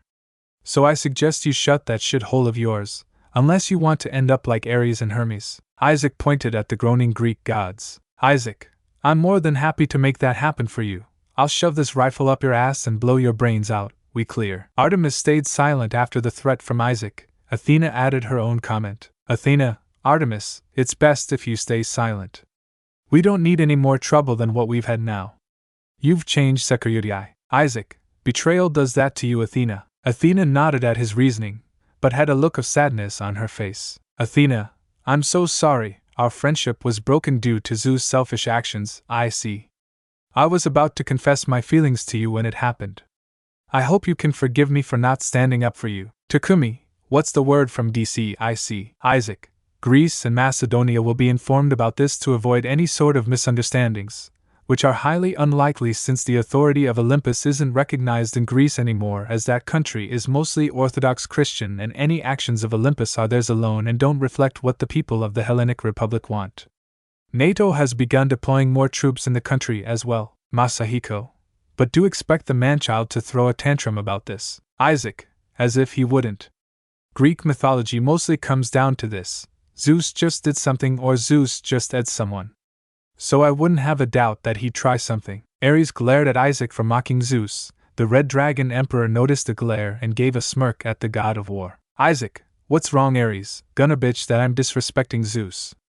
Too bad. Ares, damn you mortal, you'll pay for this. Isaac, oh really, I'm so scared I'm shaking in my boots. The rest of the heli apart from Hermes, Artemis and Athena laughed. Masahiko, too bad you didn't get to bust those blades out. Isaac, would have been fun. I'll call old man Odin to thank him for them. I'll use them in the future. Athena, what blades are you talking about? Isaac, need to know basis, Athena. Athena gave a frown at Isaac's refusal to give any answers. Takumi, that's interesting. Isaac, what's up? Takumi, seems like Grigori has been invited to the Manila conference. Isaac, you're joking, right? Takumi, nope, but it seems like a good way for you, Vala and team / dog to rub it on Azazel. Isaac, ha. You're really taking the piss, Marston. Masahiko, I agree with him there. Pilot, Malmstrom in sight, ladies. Takumi, piss off, Captain. Pilot, gotcha there, Colonel. Scene change, Malmstrom AFB. The strike team returned to the base as Artemis, Athena and the Huntresses were led to a separate area, whilst Ares and Hermes were detained in a prison hospital. The Malmstrom CO, Lieutenant General Raymond Douglas, was waiting for them in the debriefing room. Scene change, Olympus, Greece. At Olympus, Zeus was fuming as Ares and Hermes hadn't returned from their mission to get Artemis and Athena, which was perceived to get them to think that they got captured. Zeus, those damned mortals. Poseidon, we may need to perceive them as captured by the humans. Zeus, we'll send an army to get them back, along with Artemis and Athena. Hera, that would be unwise since they are in the United States. The military will respond rapidly and with force. They'll die as soon as they make land there. Zeus, so what am I supposed to do? Just sit and watch. Poseidon, they also have the security with them, and that isn't a prospect to face up. Zeus, growling that boy, I should have had him arrested as soon as he was exiled and imprisoned him in Tartarus. Time skip, week later, Isaac's residence. A week later, Isaac was back in DC, but not at the main Banning household, but at his own house in the Federal District. As he woke up, he saw a blonde-haired woman sleeping next to him, and he just sighed, seeing the witch hat on the bedside table. As he woke up, he saw a blonde-haired woman sleeping next to him, and he just sighed, seeing the witch hat on the bedside table. Just imagine her without the witch hat and asleep. Isaac, Lavinia, when did you get here? Lavinia, let me sleep, I couldn't. I'll tell you that later. Jet lag is a joke. Isaac, yeah, alright. Love you? I'm going for a run. Isaac at Lavinia on the forehead as she gave a slight smirk, as he freshened up and went on an early morning run. He ran around the outside of the city, closer to the forests, to which he regularly passed the part of the woods where Asher and Mike found him. Isaac, and to think that's where it all started again for me. Man, it's been a ride. A green gem appeared on his left arm as Drake began speaking. Drake, that's true. Those bastards' betrayal essentially brought you to a family which would love you unconditionally and wouldn't throw you away. If I'm being honest, I don't really feel any pity for them if they are struggling and are being scorned. Isaac, yeah? So are you gonna answer my question now, Drake? How do I have the power of destruction? Drake, yeah, I will. Essentially, when the redhead reincarnated you for the second time after Shelba killed you with Samuel's venom, I began to readjust your cells to the magic within her pieces. And I found out that if enough of your cells were adjusted to the magic, then you could possibly use the magic within the pieces, which was the redhead's magic, which included the power of destruction as well. Isaac, and when were you going to tell me about that? Drake, when you unlocked it. You had to unlock it yourself before I could give you any details. Isaac, okay. Drake, as you are a novice partner, you need a teacher, and the only one I can think of is Venelana. But you need to talk to her and her family along with the Phoenixes first. You need to know their point of view first. I hope you'll do so soon. As he turned into the final corner towards home, as he was about to stop his watch, all of a sudden a pair of claws grabbed him. Within a blink of an eye he was swept up in the air. Isaac, what the hell? Drake, I'll kill you for what you did. Isaac, what the hell, Drake? Drake, partner. Tiamat. Tiamat launched Isaac at a distance as he crashed into the woods. Isaac, what the Drake, the hell is this about? Drake, I may have taken her treasure and lost it when I died with Albion, and she's been mad ever since and has hunted every host that's come to the familiar forest, killing many of them. Isaac, then how in the is she in DC? The familiar forest is her home. Tiamat, you've made a name for yourself, Drake. Too bad you'll lose another host today. Isaac, arg. Isaac, arg. No way but to fight my way out of this one. Scene change. White House. President Zach Mason was alerted about a brief but massive disturbance in the DC no-fly zone as he got a call from Pentagon Command. Zach, what's going on? Clegg, OP Mr. President, we have a supersonic breach within the DC area. We're looking at cameras to see what it is, but it was too fast to be any sort of plane. Zach, this is just getting problematic at this point. First it was the Greeks, now this. Any word from Isaac? Clegg, OP none, sir. Pentagon staffer, sir, a call from the director of the Secret Service. Clegg, put it through. Zach, Mike, you've heard of the airspace breach. Mike, yes, Isaac just called, he's been attacked. Clegg, by whom? Mike, Tiamat, the strongest Dragon King. Apparently she has some long-standing issue with Drake, and it passes by every host of Drake she's found. She's killed them. Lewis, OP, isn't she supposed to be in the familiar forest? Mike, I believe she's now hunting for the host of Drake personally. Naomi is preparing to hunt for them. She's sensed them outside DC and in Virginia. Zach, then we should deploy the National Guard of DC, Maryland and Virginia to intercept them. Clegg, yes sir. Mike, Naomi, don't go there. Naomi, Dad, why? Isaac, because I said so. Tiamat is no ing game. She'll attack you on sight as my sister. Naomi, I see, don't do this. Isaac, don't worry, I'll be fine. Clegg, Isaac, you won't be doing this alone. The 3 guards of Maryland, Virginia and DC are en route. Isaac, yes sir. Tiamat, focus on the fight in front of you. Isaac, oh shut it you bitch, killing people over a stupid grudge. Tiamat, I'll kill you. Tiamat tried stomping Isaac, but he was too fast for her to even touch him. As he went for her body, he began to boost his speed to avoid her attacks. Drake, boost, boost, boost, boost, boost, boost, boost, boost, boost, boost, boost, boost, boost, boost, explosion. Isaac then began to drive his attacks higher on Tiamat as she used her chaos fire to push him away, which she did, singing his clothes, but he was protected by his scales. Drake, partner, her fire is capable of burning gods, be careful with that. Isaac, got it Drake. Tiamat, they did say you were a dragon, now doesn't matter, you'll still die and Drake will still look for another host. Isaac just rushed Tiamat for another attack as Tiamat went to defend herself from his onslaught. As Isaac was dealing with Tiamat, the Maryland, Virginia and DC National Guard units arrived armed with new weaponry from Draconis Armaments, specializing in dragon slaying, as they surrounded the scene of the fight.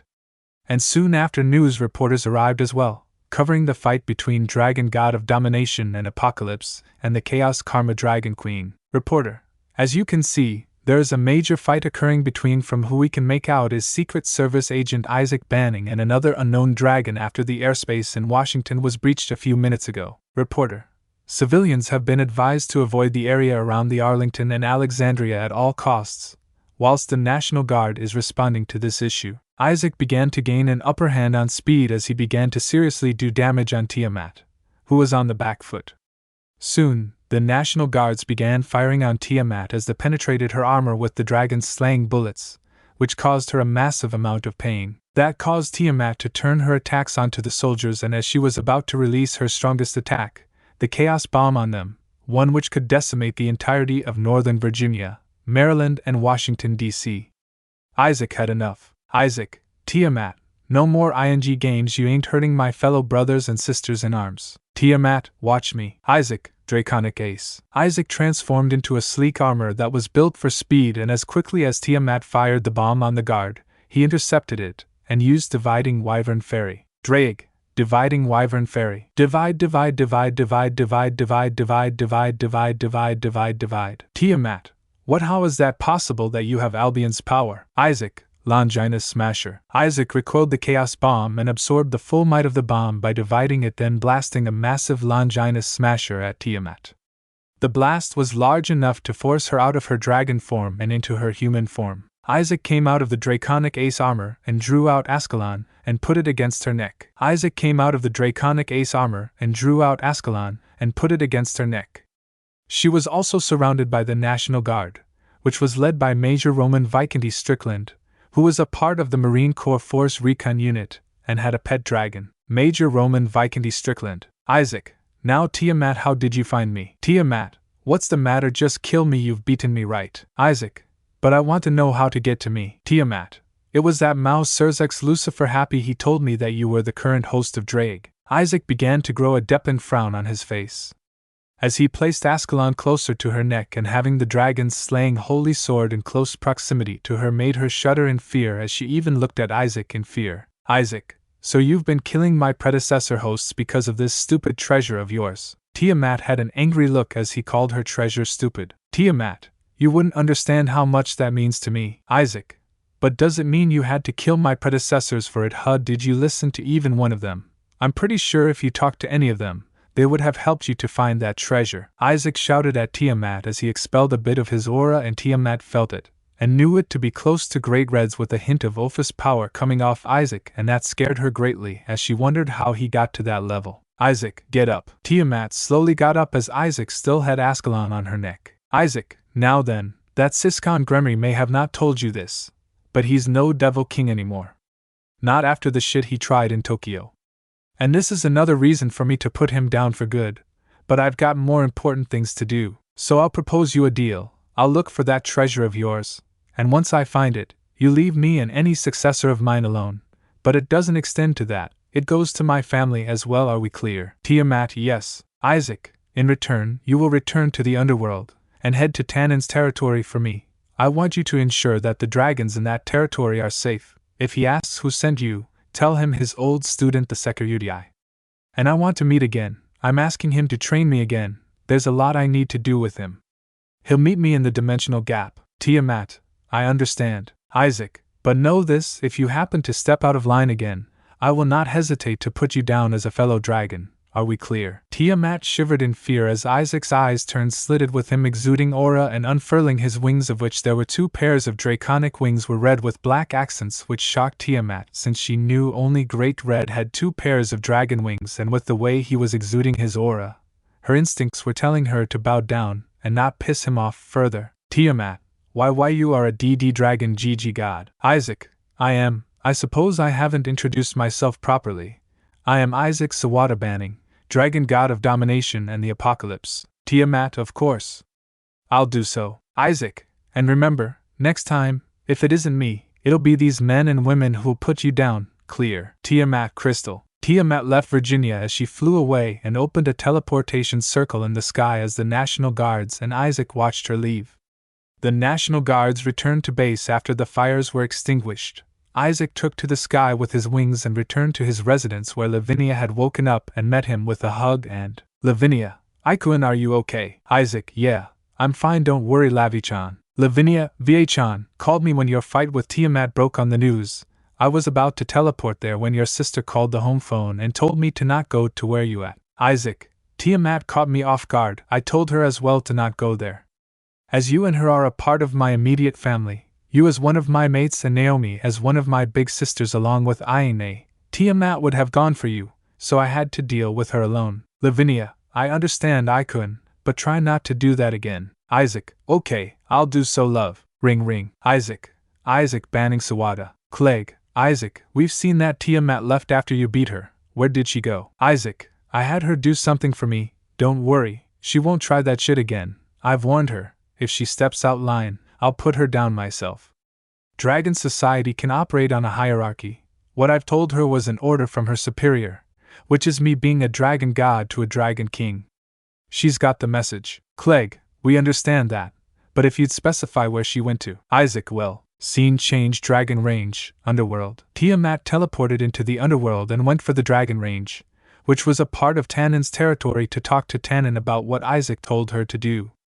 As she landed at the range, the two dragons on guard were shocked to see her. Dragon, Lady Tiamat, it's unexpected to see you here. Tiamat, yes it is. Is Tannen present? I need to talk to him. Dragon, yes he is, I'll get him. After a few minutes, Tannen came to where Tiamat was, a bit perplexed that she'd leave her domain to come here. Tannen, Tiamat, an unexpected surprise to see you here. May I ask why are you here? It's a rare occurrence that you'd leave the familiar forest. Tiamat, yes it is. I'm here at the request of someone you know. Tannen, who is that? Tiamat, the security, your former student. Tannen, Issei. Tiamat, that's not his name, from what he told me. It's Isaac Sawada banning now. Tannen, so he changed it, makes sense. Why would he send you here? You didn't try to kill him, did you? Tiamat had a sigh of frustration and embarrassment. Tiamat, I did, and he beat me soundly, with some help from his human friends. Tannen, how did you even know of his location? Tiamat, Serzex gave it to me. Tannen had an eye twitch of irritation hearing Serzex's name. Tannen, you shouldn't have trusted that devil, he's a damn traitor.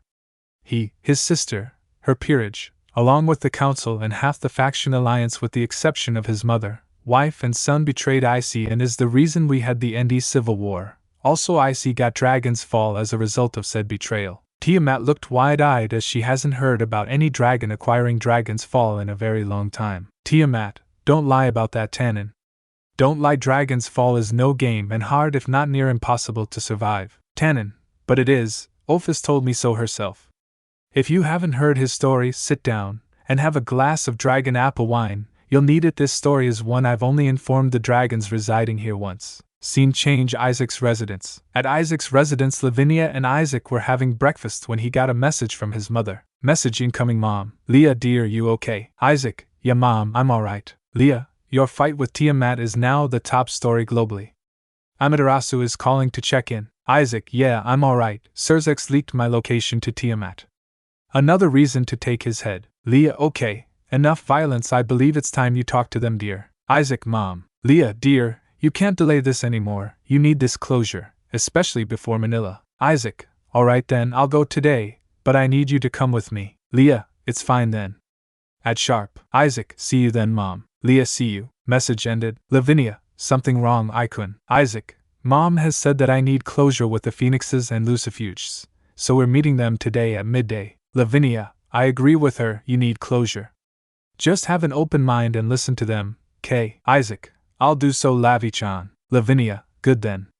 Mind if I have your card? Isaac, what for? Lavinia, dear, don't worry, I need to do a little shopping. Isaac, alright, don't go overboard. Lavinia, that's negotiable. Isaac, Scene change, banning home. Isaac and Leah were together, as he was dressed in casual clothing preparing to leave for the Phoenix and Lucifuge meeting. Leah, remember Zach, keep an open mind. Isaac, got it, Mom. Lavinia told me the same thing. Leah, let's go then. Isaac and Leah then left to the Phoenix and Lucifuge home for the all-important conversation. Scene change, Lucifuge home. At the Lucifuge home, Venelana, Amanda, Graia, Claire and Milikas were all present as the news was broadcasting, still talking about the battle between Isaac and Tiamat. Newscaster, and in our top story, the battle between Secret Service agent Isaac Banning and the Chaos Karma Dragon Queen Tiamat earlier this morning has been addressed by the White House, with the press secretary saying, "We acknowledge the earlier disturbance and are currently investigating all factors involved."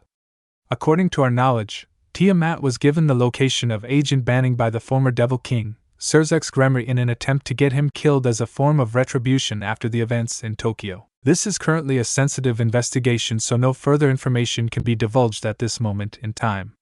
All our alliance partners and the Red Dragon Accord factions have been informed.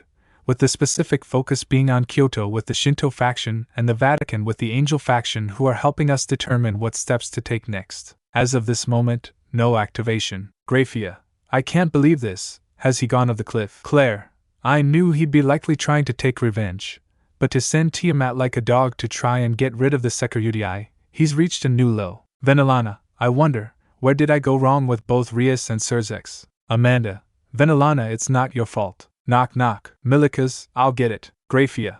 At this point, Serzex is just pushing the limits and poking the hornet's nest, and it'll be bad once it's payback. Milikas, Mrs. Banning, good afternoon. Milikas shouted in surprise, seeing Leah at their door. But not only her, Isaac as well. That got everyone's attention. Leah, afternoon. Milikas, is everyone home? Milikas, yes they are, please come in. Leah and Isaac entered the house. Milikas looked at Isaac, who was inches taller than him as Isaac was, whilst Milikas was, as he led them to the living room. Isaac had a stoic look on his face as they entered. Graia, welcome, please have a seat. Leah and Isaac sat down, as did everyone else, before Leah started speaking. Leah, afternoon everyone. For those that don't know me, I am Dr. Leah Banning, Isaac's adoptive mother. I'm here with him because he asked me to come with him. Isaac, so then, how do we begin? What did you want to say to me, to convince me that you weren't part of my betrayal from the start? That you were kept in the dark until after it broke? Graia, I'll start. Banning-sama. Leah, go ahead. Graia, the way you were exiled from the factions was one which had to be kept secret from the files and transcripts I've read and which I took from Serzex. Graia took the files from a pocket dimension and spread them across the table. Leah and Isaac took one and read them. Graia, the day I found out, was one I hate to recount. Flashback. Graia was walking to Serzex's office carrying a tray with tea and biscuits. As she was approaching the door, she heard Serzex talking. She assumed it was with the Alliance leaders. Serzex, so I believe we all agree on this. Zeus, OC, yes, I agree with you, Serzex. Almanhild, OC, yes, he's served his purpose. He's not needed anymore. Yasaka, OC, I can agree with that consensus, Serzex. I believe that with the beasts beaten and dead, his services are not needed. Plus, I don't need my daughter being influenced by someone who is a pervert like him. Shemhazai, OC, that's agreeable. Graia's eyes widened as she wondered what they were talking about, but she had a bad feeling it was about her little brother figure. Serzex, then that is it. Issei Hayadu is now banished from the factions and its alliance. Rias will remove him from her peerage once I tell her. Almanhild, what of the other factions? Shemhazai, we'll convince them to agree with us on this. The Shinto faction will be hardest to convince, though. Yasaka, I'll convince them. Serzex, good then. Serzex, Rias, it's done. You can dismiss him from the peerage. There's no need for him anymore. Rias, finally, brother. I'll do so. The leaders disconnected from the call, as Graia's hands were shaking in anger. She entered the office with a growing look of anger on her face. Serzex, Graia, is it tea time? Graia, Serzex, I hope that wasn't true. Serzex, what? Graia, don't play dumb with me, are you seriously going to exile Issei? Serzex, his use is done, the Brigade is gone, Trihexa is dead. I don't want my son to be influenced by a pervert like him. It's unfortunate for those lower-class children, though. Graia's hands trembled as she set the tray down. Her voice was thick with barely controlled anger. Graia, Serzex, he's the reason why Rias isn't married to Riser today, he's the reason Kokabeel didn't kill Rias or Sona, the reason why Loki didn't kill Rias, and almost died himself, he's the reason why you didn't have to seal yourself away with the beast for years. Serzex, Graia, do not shout at me, I am your king, your devil king, whatever I say is final. The room was thick with tension as the sound of their confrontation echoed through the walls. Graia's eyes burned with fury. Graia, no, you're not. Graia's voice was a whip as she slapped Serzex in the face. The sharp sound was followed by a heavy silence. Without another word, she turned on her heel and left the room, leaving Serzex alone with his thoughts and the tea that had grown cold. End of flashback. Graia, after that confrontation, I informed Mother, who did the same thing with Rias and Zeoticus, to find the same result. To them you were nothing more than a weapon who had outlived its usefulness, hence why they did this. Leah, and afterwards, what happened? Venelana. Following that, Graia went to look for Isaac at the Haida home, only to find out that Isaac, I was disowned and evicted. Venelana, yes. Flashback. Graia, Issei, are you here? It's Graia. We need to talk. Graia teleported into Issei's room to look for him after finding out that the factions were exiling him. She found the room empty and cold, and decided to go downstairs where she found Mickey and Gora. Mickey, what do you want, Graia? Graia noticed the bruises and exhaustion on their faces. Her eyes narrowed in concern, but she kept her tone calm. Graia, I'm looking for Issei. Is he here? Mickey scoffed and crossed her arms, her expression turning cold and bitter. Mickey, that worthless boy, he hasn't been here in a while. Good riddance. Gora stepped forward, his voice filled with contempt. Gora, he was nothing but a stain on this family. Always getting into trouble, causing problems. We're better off without him. Graia's eyes widened in shock and anger. She clenched her fists, struggling to keep her composure. Graia, how dare you speak about Issei like that? He risked his life for all of us, for everyone in this world. You have no right to treat him this way. He rescued you from death. Mickey's eyes flashed with anger, but she kept her voice icy. Mickey, we don't care about his so-called heroics. He was a disgrace to this family, and we're done with him. Graia took a step forward, her voice firm and unwavering. Graia, Issei is a hero, and he deserves respect. You may have given up on him, but I haven't. I will find him, and I will make sure he knows that he is valued and appreciated. Gora shook his head, a mocking smile on his face. Gora, good luck with that. He's not worth the trouble. Graia's eyes burned with determination as she turned to leave. She then blasted them with an ice spell that froze them up to their necks as she glared at them coldly. Graia, I'll prove you wrong. Issei is worth everything, and I won't rest until he knows it. You are worthless people. You don't deserve to be parents. With that, Graia walked away from the house, her resolve stronger than ever. She would find Issei, no matter what it took. End of flashback. Isaac gave a slight smile of satisfaction, hearing what Graia did to his ex-parents. Amanda. From there, Graia told us what Rias and the rest of the peerage did, including Revel. From there I disowned her as my daughter, and we left Phoenix Manor at the same time, and when they decided to inform us that they were moving to Graia's childhood in her family's old territory, we moved with them. Claire, after the rest of the Devil Kings were informed, and by consequence the rest of the underworld, mass riots broke out everywhere, and Serzex and the council tried to quell the riots, using extreme force at times. Milikas.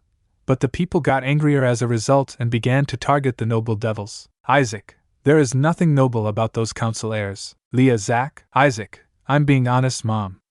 They were willing to condemn Kuroka to death for protecting that sister of hers from death. Milikas. When the violence in quelling the riots increased, war broke out. The Second Civil War started with a clear break. One side that supported you and another which didn't. 10 more pillars were lost in that war. Isaac was looking at them, looking for the slightest hint of dishonesty, and he found none. Leah then asked a question of her son. Leah, should I tell them about that? Isaac.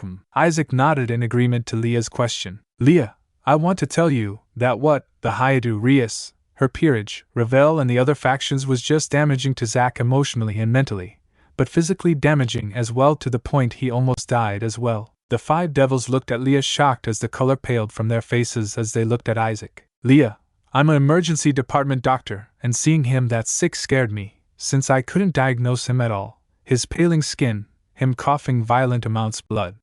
They had to expose everything to me then, and we helped to treat him from home. Obviously, the top of the government was informed, and we did everything possible to save him. Drake then told us that the disease he has would not be treated with current medicine. It had to be given time. The name is Dragon's Fall. Milikas, a disease which afflicts a dragon when it's betrayed, especially by its mates. Claire, how did you survive? Isaac, luckily Irina, Rosweiss and Kuroka stuck with me. And the fact that Vala, Ingvild and Gabriel also shared their feelings with me, and I reciprocated just before that cluster. Lavinia and I just recently started dating. Since I can tell that you weren't lying at all, I'll begin to trust you, but don't think we're back to how we were a decade ago. A long time has passed since then. We've all changed and grown. Graia, that's fine. Venelana felt a familiar power coming from Isaac, but before she could ask, Drake spoke from a gem on Isaac's left hand. Drake, partner, say it or I will. Isaac. Drake. Leah, what is it? Venelana, you possess the power of destruction, don't you? I can sense it from you. The others looked dumbfounded at Venelana's assassin. Isaac, yes I do. Leah, why didn't you say anything? Graia, I believe it's due to its usage being mostly attributed to Rias and Serzex, and that you don't want to be put in the same grouping as them, correct? Isaac, yes. Venelana, Can I see it? Isaac generated an orb of destruction. His was a more darker color, with his eyes turning a darkened violet going to black. Isaac, it's different to when I used it in Yellowstone. Venelana, that's when you first used it. Isaac, yes. Drake, that is due to your power being from Ophis as well. Meaning this is a new variant of the power of destruction. One which can know will surpass Serzex with the proper training. Leah, what's the power output for this one Drake? Drake, just as it's like this. It will destroy everything from here to Richmond and Baltimore in all directions. At Yellowstone, you got lucky that it was in the spur of the moment, and not a concentrated blast. Disperse it, I see. Isaac dispersed the orb of destruction which shocked everyone, and not to mention its initial power output. His eyes returned to their normal brown color. Venelana, I'll take on your training with the power of destruction, if you want to. Isaac, it's alright. Scene change. Kyoto, Japan. In Kyoto, the delegation that was set to travel to Manila for the Manila Conference was taking shape. It involved Amidarasu, Susanoo, Emperor Hachiro, Prime Minister Teiko Sawada, the newly minted Major General of the remilitarized Imperial Japanese Army Ien Sawada, and the sibling admirals of the remilitarized Imperial Japanese Navy, Emiji and Akiji, and the interim Yukai leader Yamato, which after a major constitutional rewrite following the Tokyo attack by the Cow's Brigade had begun to rearm itself, and leaving its year-long pacifism to protect itself from such events again. As Japan remilitarized after Teiko, Amidarasu and Hachiro and Yamato all gave the go-ahead for the rewrite, and the amendments were signed in by the Emperor and Prime Minister, Major General Ien Sawada. Most of the delegation had arrived to converse about final preparations for the Manila Conference, and what is to happen there. Ien was arriving at Amidarasu's palace, which was formerly Yasaka's palace, but after she stepped down as leader of the Yukai faction following her betrayal of Issei a decade ago, and she'd lost the patronage and protection of the Shinto faction. There was an outrage from the citizens of the factions, and she was forced to step down, and Yamato came in as interim leader until Kunu was old enough to become queen. Ien was led to the meeting room within the palace by Magari, who was a former leader of the massacred Eastern Yukai faction. As they made their way to the room, Magari made some conversation with the first daughter of Japan, excluding Hachiro's daughter, who is crown princess. Magari, how have you been, General Sawada? Ien, I've been alright, Lady Magari. Has the meeting started yet? Magari, not yet. You and Lady Yamato were the last ones to arrive, and she's in the meeting room already. Ien, let's get there quickly. I don't wish for Anne Amidarasu to chew me out. Magari nodded as they quickened their pace towards the meeting room. As they did so, a familiar nine-tailed fox appeared from a separate room. This was Yasaka, the former queen of Kyoto, and the Yukai faction.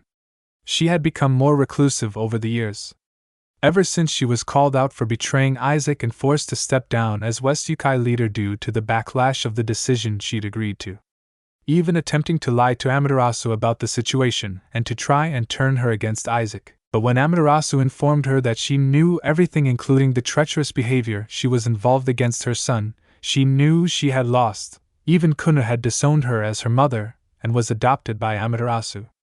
As she appeared in front of Ien and Magari, the now general of the army branch narrowed her eyes at the former queen of the Yukai. Ien, what do you want? Yasaka, you're making me late for an important meeting. Yasaka, it is nothing much, General Sawada. I wish to apologize for what I did to your cousin years ago. I never should have seen him as a tool. He saved me from the hero faction when they were still part of the Cow's Brigade, and I threw him to the dogs. Ien responded with an angry tone at Yasaka. Ien, and you think an apology is gonna fix everything? He nearly died for you people I don't know how many times, and his repayment has betrayal. He nearly died because of the betrayal you put him through. Yasaka, your treachery was pathetic. The moment you chose to betray my little brother, you proved just how spineless and cowardly you truly are. If you had stayed out of it, maybe you could have kept the only thing you ever had left, some shred of dignity. Hell, you still would have been in your position as Yukai Queen. But no, you chose to throw it all away, tarnishing whatever legacy you had left. Now you're nothing more than a stain in the history of those who were foolish enough to trust you. Yasaka turned her head down, with a few tears coming down her face when Kunu appeared. As she saw her ex-mother crying, she had an apathetic look on her face. Kunu, Ien, everyone is waiting for you. Ien, sorry Kunu, I needed to give her a small piece of my mind. Let's head on there. Kunu, yeah? The pair walked away as Yasaka stopped crying, as she had a look of contempt and anger, blaming Isaac for her daughter leaving her, and vowed to make him pay for what he's caused. Ain looked back to see no one where Yasaka was standing as she continued walking. Kunu, everything okay? Ain, yeah, everything is fine Kunu, let's get there. Strange, I felt a negative energy from where Yasaka was standing, she is plotting something. The trio walked to the meeting room as they entered. Ain bowed before taking a seat as Teiko, Amidarasu, Susanoo, Hachiro, Yamato, Akiji, Emiji and Tsukuyami were already seated. Ain, good morning, my apologies for my late arrival. Susanoo, it's alright General, try to be on time the next time. Ain, of course. Amidarasu, I suppose we can get started. As you know, there is an upcoming conference involving all nations of the UN and the Red Dragon Accord factions. This has come about due to the attack in Tokyo a few weeks ago. As seen, nations will be sending delegations of their own to Manila, and for us it's to figure out our own delegation as well. We already know that Prime Minister Sawada will be one of the delegates we will send as Japan. Susanoo's sister, Hachiro, will go as well. This is not up for debate, son. I'm aware that as Emperor you have a non-political role, but this is beyond politics. This is about burying a war that ended a decade ago. And you'll be standing for me as well. I will not attend the conference, I'll remain in Japan. Hachiro, of course, father. But I will recommend 2 military leaders to come along. General Sawada and Admiral Akiji. Ain, Your Majesty, why? Tsukuyami, I believe it's simple, you led our home forces to retake Tokyo from the Brigade. It also gives you a chance to catch up with Issei. It is a 5-day conference, and the second last day falls on his birthday, so you can spend time with him. Ain nodded at Tsukuyami's reasoning. Yamato then added her own points to the conversation. Yamato, Akiji will not only represent the Navy but the Yukai faction as well. Akiji, of course, my lady. Yamato, but your sister as Vice Admiral will come along as well. Amiji, yes, of course. Teiko, Lady Amidarasu, I believe it's fervent that you are to be present as well. You are the leader of the Shinto faction, and the religious leader of Japan. As I am the political leader, it will raise eyebrows if you are absent, my lady. Amidarasu, I understand your reasoning. Teiko, Japanese delegation. Amidarasu, Shinto queen and religious leader of Japan. Hachiro, Emperor of Japan and Shinto god of war. Teiko Sawada, Prime Minister of Japan. MJR General Ain Sawada, General of the Imperial Japanese Army. Admiral Akiji, Admiral of the Imperial Japanese Navy and representative of the Yukai faction. Vice Admiral Emiji, Vice Admiral of the Imperial Japanese Navy. Tsukuyami, might it also be on record that Team / Dog will also be in Manila, but Lavinia Reni will be a part of the Italian delegation. Ain, that's noted, Lord Tsukuyami. Scene change. Days later, in heaven, the delegations were also being finalized for the Manila conference as the 4 great seraphs, Michael, Uriel, Raphael and Uriel along with Griselda, Dulio and Irina were talking about who will go to Manila. Michael, the expectation is that the conference will be extremely tight in security, and each country and faction will be sending their main leaders. Irina, I've got word from Kuroka. The Japanese delegation does have the PM, Emperor, and Lady Amidarasu herself. She'll also make a part of the delegation as well. Gabriel, tell me, brother, is it wise for the Devils and Fallen to be there? Especially knowing Issei's reaction to them. Raphael, I'd have to agree with Gabby. I'm also apprehensive about them attending the conference. Who knows what chaos they will bring? Especially since they couldn't keep the previous agreement, and went behind our backs to betray Issei, who is our brother-in-law now. Michael, I get your apprehension, I really do, but their insight is needed as well to bring a path forward. After all, we did hear that the throne of our late brother, Lucifer, was vacated and is set to be abolished since the only viable option for it, that being Vala, refuses to take it. Uriel, are you aware on who's coming for them though? Michael, Azazel, Barakiel and Penemu for the Grigori. For the Devils, it's Serafal, Ajuka, Enterprise, Sona, Latia, Sigvera and Serorg. They had to send their lists early compared to us, the other factions and human nations, since there is no trust for those 2 factions at all. But then why do I have to be here? You know I can't stand being in the same area code as him, uncle. Considering his incompetence almost got killed him first time around. Michael, Olivia, I understand your anger towards Azazel for what he did, but it's not just about him now, we need to show a strong front. Olivia Libra, the Archangel of Darkness and daughter of Azazel Grigori, and Lena Libra. Irina, Olivia, He doesn't hold anything against you for what your dad did.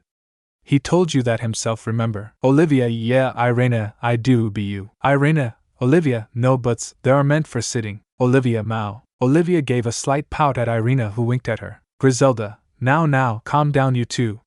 Lady Gabriel, how does the selection look like? Gabriel, we need to look at also the security and protection of heaven as well, so in heaven's best interest, this will be our delegation. Heaven delegation. Michael, Chief Archangel and leader of heaven. Gabriel, Vice Chief Archangel. Irena Shidu, Ace of Spades. Olivia Libra, Archangel of Darkness. Delio Gisaldo, Joker of Heaven. Griselda Corda, Queen of Hearts. Raphael, looks good enough, we'll keep watch of heaven and we'll be watching what happens in Manila. Olivia, hopefully, there isn't any idiotic stunts that will happen there. Irena, yeah, hopefully. Scene change 2 weeks later, Oval Office, White House. With less than a week and a half to go to the Manila Conference in the capital of the Philippines.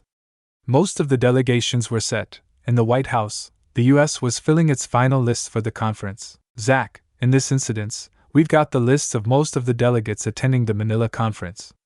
Now we need to finalize ours as well. Mike, here is a list of delegates that Isaac and I have taken to draft. U.S. Delegation. President Zachary Mason. House Speaker Lance Mazarov. General Edward Clegg. Director Michael Banning. Colonel Isaac Sawada Banning. Brigadier General Naomi Sawada Banning. Lieutenant Colonel Masahiko Nishimawa. Admiral Brandon Quincy. Mike, Brandon with his fleet will be meeting us in the Philippines as they had been helping with the rebuilding in Tokyo as well. Isaac, they'll also provide naval cover for us as well, along with the rest of the security details from the other nations and the RDA factions. Zach, so that is the final list that we're taking. Isaac, yes sir, as long as it has your approval. These are the people who'll be coming to Manila as a part of the delegation. Zach, well then that's alright. Now my fervent hope is that this conference goes well. But with the amount of enemies we have and the ones you have, Isaac, it won't be that simple, won't it? Isaac, no sir, it wouldn't be that simple. The thing I'm most worried about is probably the Greeks, the Brigade, or that Siscon coming into play in Manila.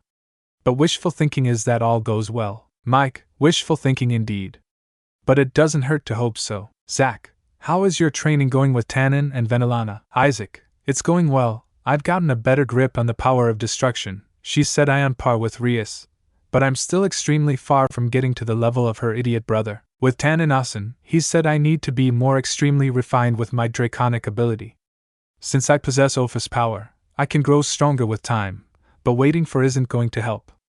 I can use Drake's signature flames on weaponry, whilst I need to work on applying it without using anyone but my own fire breathing as well. Mike and Zach nodded as Isaac told them of his assessment by Tannen and Venelana. Scene change brought by Chibi's Secret Service Issei having a drinking session with Thor. Scene change Asgard. At the home of the Aesir, finalized preparations were being made as well as the one of the last groups to send their list of delegates. In the Great Hall, the final agreements were being hashed out on who was to travel to Manila. Odin was heading the meeting within the Great Hall of Asgard. Odin, all right, can there be order as I announce the final names of the delegates that we as the Norse will send? It will go like this excluding myself. Thor Odinson, Sif Odinson, Valiana Lucifer, Ingvild Leviathan, Rosweiss, Gondel, Arthur Pendragon, Lefay Pendragon, Biko. Odin, is this agreeable? Gondel, it is, but may I ask why is it I should come along to the conference? Rosweiss, I can see Lord Odin reasoning being you're one of the most experienced Valkyries, grandmother, and thus you'd be a key part of coordination of security within the venue. Also you being a master of magic helps. Also wasn't it you who said you wanted to talk to Issei? Gondel, hush child, I want to know how my grandson-in-law is doing. Rosweiss pouted at her grandmother shushing her. Valiana, considering he'll be one of the main speakers in that conference, I'd say expect fireworks and a lot of them, he's got a lot to say. Thor, if anything, I expect the boy to be like his mother Amidarasu, fiery and unwielding when he speaks, and he will command the attention of the whole room and the world as well. In fact, when is he set to speak? Ingvild, it should be around day of the conference. Sif, it has to be that late. Sif, Vala, he's partially the main reason why the conference is happening, with what Euclid said in Tokyo, so many people would want to hear it from the horse's mouth. Thor, it will be a long conference. A lot of discussions will be conducted, such as the Greek violation of American territory and Tiamat being put to hunt the boy. Ingvild, damn it, Issei mentioned that. Artemis and Athena were there with Artemis Huntresses, and his squad went to bring them in when they were attacked by Ares and Hermes, but were able to take them down with ease. Though they ended up overdoing it. Arthur, that is also another thing.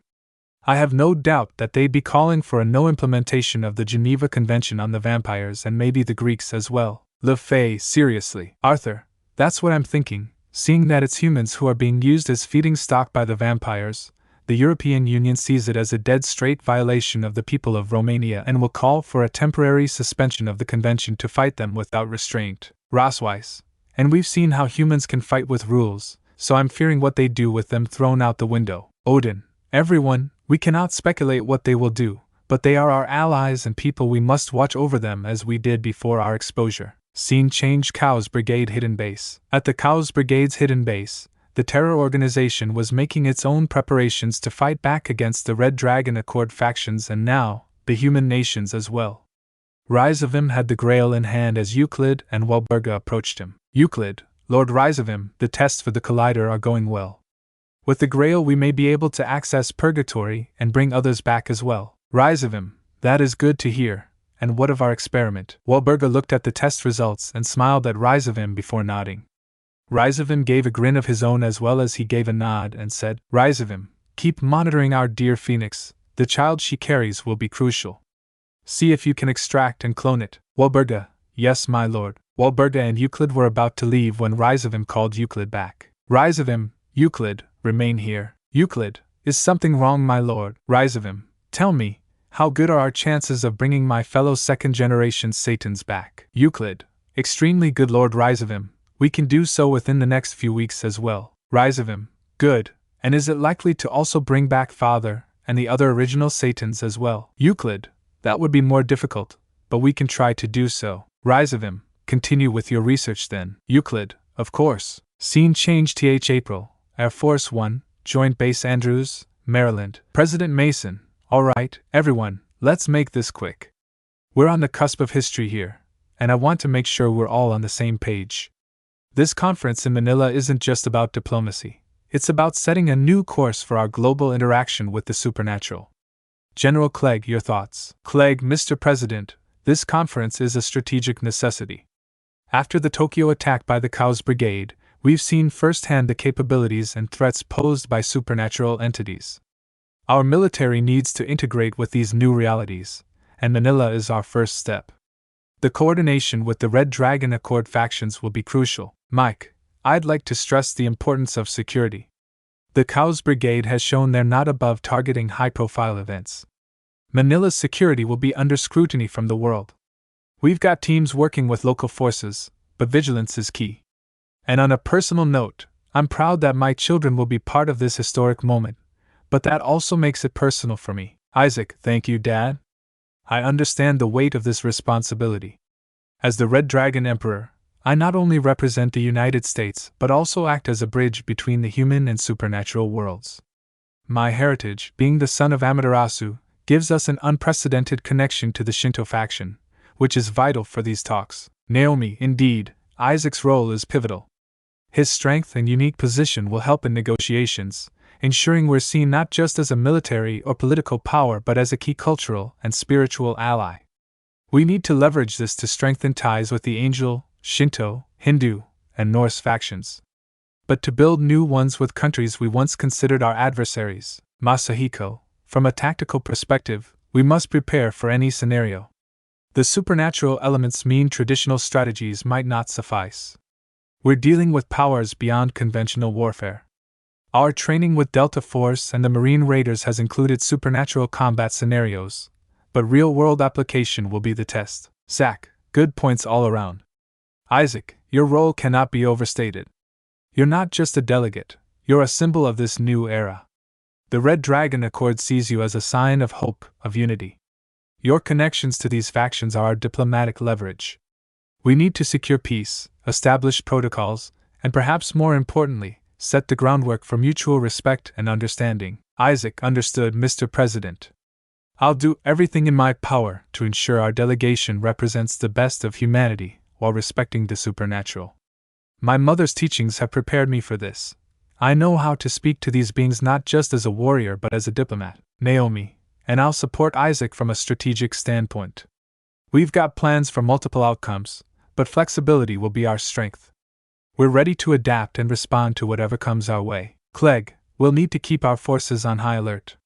This isn't just about the conference, it's about showing the world, and these factions, we're ready to work together for a common future. The implications of this conference will echo for decades. Mike, security aside, this is also about legacy. We're setting the tone for future interactions. Our children, Isaac and Naomi, are not just participants but architects of this new world order. Let's ensure we leave them with a world where peace between humans and the supernatural is not just a possibility but a reality. Zach, then it's settled. We leave for Manila with the goal of peace, understanding, and unity. Let's make history, not just for America, but for the world. Safe travels, everyone. We've got a lot of work ahead. In Tokyo, the Japanese delegation was about to travel to Manila for the conference. Amidarasu was still in her palace making her final preparations as she wore her kimono. As she did so, she saw the burned scars that marred her right arm, which came from a disaster which would haunt her for the rest of her life. Flashback August th. Amidarasu was walking with a younger Hachiro as they were walking through Hiroshima. He was excited to see the city after getting permission from his father Susanoo. Hachiro, Oba-san, are we going to see a lot of the city today? Amidarasu, of course Hachiro.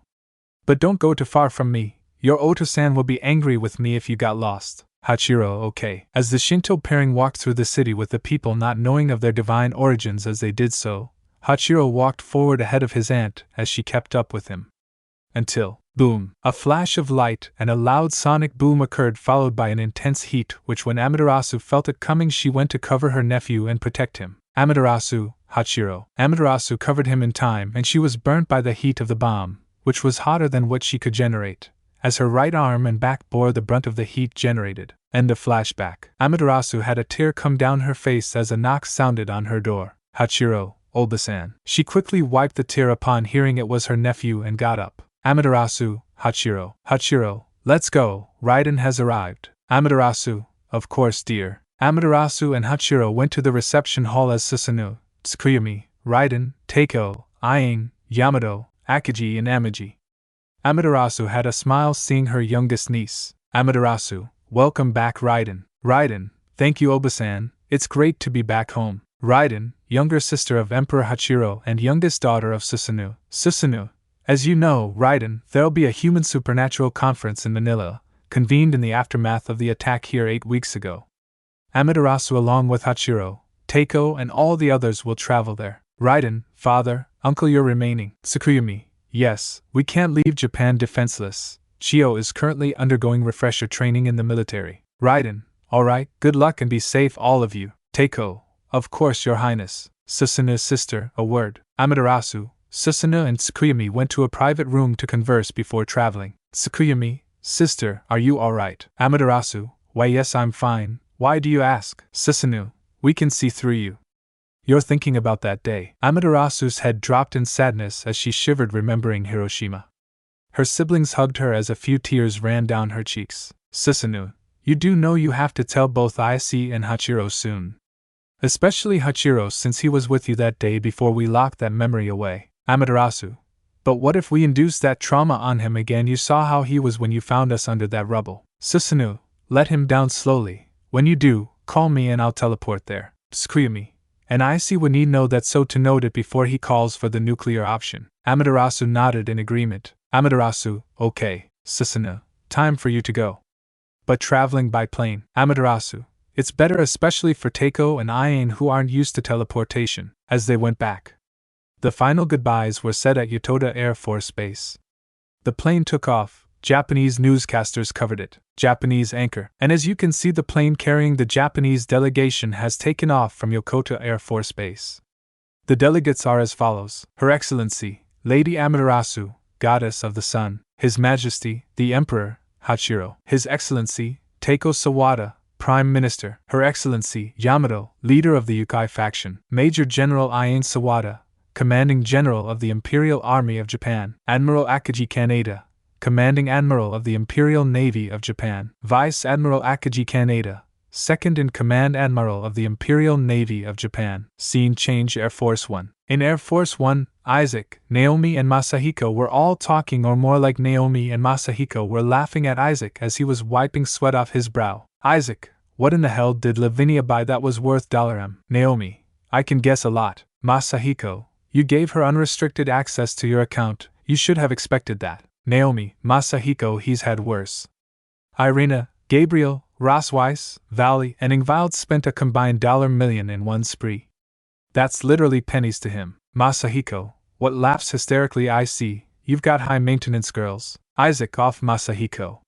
And in Naomi, how's Brandon's account? I heard you spent $K. Naomi, shut it I see. Masahiko, in fact, how did you allow the Admiral to date Naomi in the first place? Mike, Brandon had to prove that he could protect Naomi to him. Isaac, Dad. Mike, don't give me that look, you said it yourself to Brandon that he had to prove to you that he could protect Naomi at all costs. Masahiko, overprotective much huh? Isaac rolls his eyes at the mockery he's receiving. Ping, Naomi message. Isaac, yup, from INA, they've taken off and en route. Mike, the Japanese delegation is now en route.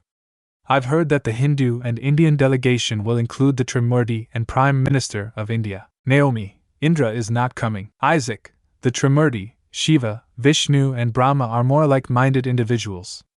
And if Indra isn't coming, you can bet that Chow Chow and the hero faction will be there in his place since he is Indra's spear. Zach, and I've gotten word that Artemis and Athena are willing to renounce their affiliations to the Greek faction at the conference with a video address. Isaac, much better news. Lance, and what of Amanda Phoenix's daughter Ravel? You did say she asked you to help search for her. Isaac, that'll be difficult since she went missing the day the anti-me faction was attacked by the Brigade. But I'll expend the resources I can to search for her. They were then informed that they were less than hours from landing in Manila as they mused about what was going to happen. Naomi, well then here we go. Scene change Heaven. In heaven, the delegation was ready to travel to Manila after meeting with the leaders of the European Union and the African Union. Michael, are we all ready? Gabriel, of course. World history is about to be made over the next 5 days. I'm just hoping nothing goes wrong. Olivia, and Gabriel, we know something is bound to happen, but we're hoping it's all good and nothing bad. Griselda, we're all hoping for that now. Julio, we're all praying for a good resolution and newer and stronger alliances with the nations of the world, to bring peace once again. Michael, let's go everyone, Manila awaits. Scene change Mount Sumeru, India. The Hindu pantheon, the strongest faction, was having its final conversation before the Manila conference.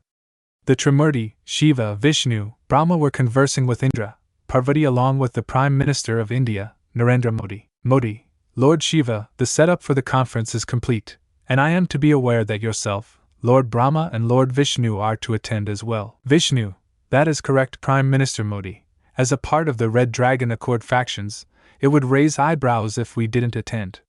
The other faction leaders will also attend. Vishnu, Hindu god of preservation. Vishnu, Hindu god of preservation. Modi, of course. Lord Indra, you are not attending. Why? Indra, I do not feel like my presence will be necessary. Prime Minister, however, Chow Chow and his team will be there. Modi nodded in understanding of Indra's statement, as Brahma added his own words. Brahma, it'll be a difficult and long conference with some conflict expected mostly in between the factions, especially the devils and fallen angels with our accord, but it will go through, we can be sure of that. Brahma, Hindu god of creation. Brahma, Hindu god of creation. Indra, Shiva, tell me the Naga are being more erratic nowadays. Why is that? Shiva, from what Vishila has told me, the conflict between Bella and Mahir Sehgal has worsened, and I've heard that members of the Sehgal family, including Mahir's parents and brother, were murdered by the Naga. Modi, is this the reason why Draconis Indian subsidiary Sehgal Industries stopped arms production? From what the police have told me, he has fled the country, and it seems he's done it for his safety. Shiva, I'll talk to Isaac about this situation and see the path forward, but I'll try to convince him not intervene directly. But it is starting to be concerned from what he's told me, and if it goes far, he will intervene and I won't be able to intervene from there. Scene change. Basa Air Base, Metro Manila. The U.S. delegation touched down at Basa Air Base as news cameras recorded their arrival, being the one of the main delegations to arrive in the Philippines. They were received by the Philippine Vice President as they got off Air Force One and were led to their hotel as Zach, Edward and Lance were led in the Beast, whilst Mike and the others took other cars within the convoy, with Isaac being in the car directly behind the Beast. Naomi, or here we are at Mike, or it's here. A lot of bullshit is about to happen here in Manila. Zach, you good? Isaac, or I'm alright, Dad. As you said, bullshit is about to go down. Many of the delegations have arrived and are prepared for the conference. Only Angel, Hindu, Japan, Shinto, and Norse haven't arrived. Masahiko, or even Brandon's fleet has arrived from what he's told me and is awaiting us, and before you ask, yes, I see, the bats and crows have arrived in Manila and are currently being watched. There are several agents watching them, FSB, Mossad, MSS, MI, GIGN, etc.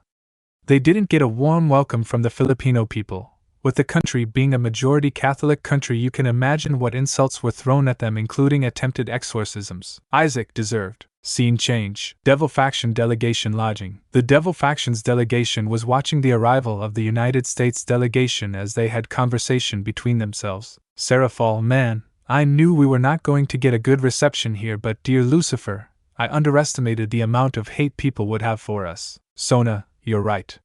Slurs, insults, profanities all thrown whilst on the way here.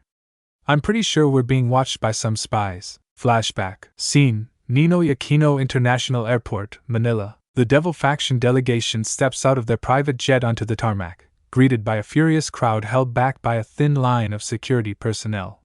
The air is thick with hostility shouts, jeers, and the occasional chant of an exorcism prayer rise above the humid Manila breeze.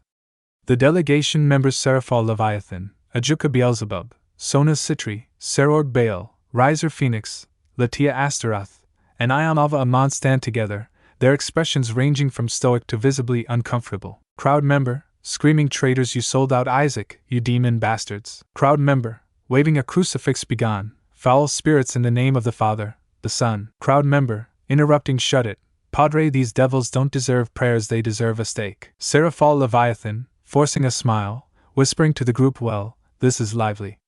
Should I wave or freeze them all with a wink? Ajuka Beelzebub, adjusting his glasses, come, let's not escalate this, Seraphal. They're angry, but we expected this. Keep moving. Crowd member, throwing a rotten tomato that splats near Sona's feet, Sona Sitri, you snake, Isaac trusted you, and you stabbed him in the back. Sona Sitri, clenching her fists, voice steady, I never betrayed him. None of us did except one. You're yelling at the wrong people. Crowd member, pointing at Ionava Amon, yeah, then why is he here? Amon's filth, everyone knows she's the real Judas. Ionava Amon, smirking faintly, unfazed, call me what you like. I'm here to represent the council, not to grovel for your approval, mortals. Serord Baal, stepping forward, voice booming enough, we came to negotiate peace, not to be your punching bags. Isaac was my friend, my brother in arms. I'd never turn on him. Judge us for what we've done, not what you think we've done. Crowd member, sneering, peace, you devils only know war and lies, go back to hell. Baal. Riser Phoenix, brushing off his jacket, annoyed, tch. I didn't sign up for this trash heap of a welcome. These humans wouldn't know gratitude if it burned them alive. Crowd member, holding a makeshift holy water bottle, burn, I'll douse you. Phoenix, take this exorcismus tea. Omnis Immundus Spiritus, splashes water toward Riser, missing badly. Riser, dryly, cute. You missed. And I'm still standing, idiot. Latia Astaroth, quietly to Ajuka, uncle, this is getting out of hand. They're too riled up to listen. Should we teleport out? Ajuka Beelzebub, shaking his head, no. We walk through this. Running only fuels their narrative. Stay composed. Crowd member, shouting over the noise, Leviathan, you're the worst of them, smiling like a slut, while Isaac rots because of you. Seraphal Leviathan, smile faltering, eyes flashing dangerously, okay, that's enough out of you. I loved Isaac like family. Call me that again, and I'll show you what a real devil can do. Security officer, nervously stepping in, please, everyone, calm down, delegation, this way quickly. Crowd member, spitting toward them, cowards, you don't deserve to breathe the same air as Isaac did. Sona Sitri, pausing, turning to the crowd, you want someone to blame, look at the council's puppet over there. Nods toward Ionava, we fought for Isaac. He didn't. Get your facts straight. Ionava Amon, chuckling darkly, oh, Sona, don't be so dramatic. Someone had to make the hard choices. Isaac was expendable. Crowd, erupting, monster, devil, bitch, die. Amon, a bottle flies, narrowly missing Ionava. Serord Baal, grabbing Ionava's arm, growling, keep your mouth shut, Amon. End of flashback. Latia, I can't say I blame them. Devil to them means a creature of evil and sin, and we indulge in them regularly. But my fervent hope is that this conference goes fine. Ajuka, that's all we're hoping for, but you can never be sure. Sona, but please keep Ionov in check, he'll get slaughtered if he tried anything stupid here. Seraphal, that damned council. Scene change. Fallen Angel Delegation Lodging. In the Fallen Angel Lodging, Azazel, Baraquil and Penemu were seated together watching the news as the Manila conference approached in less than hours.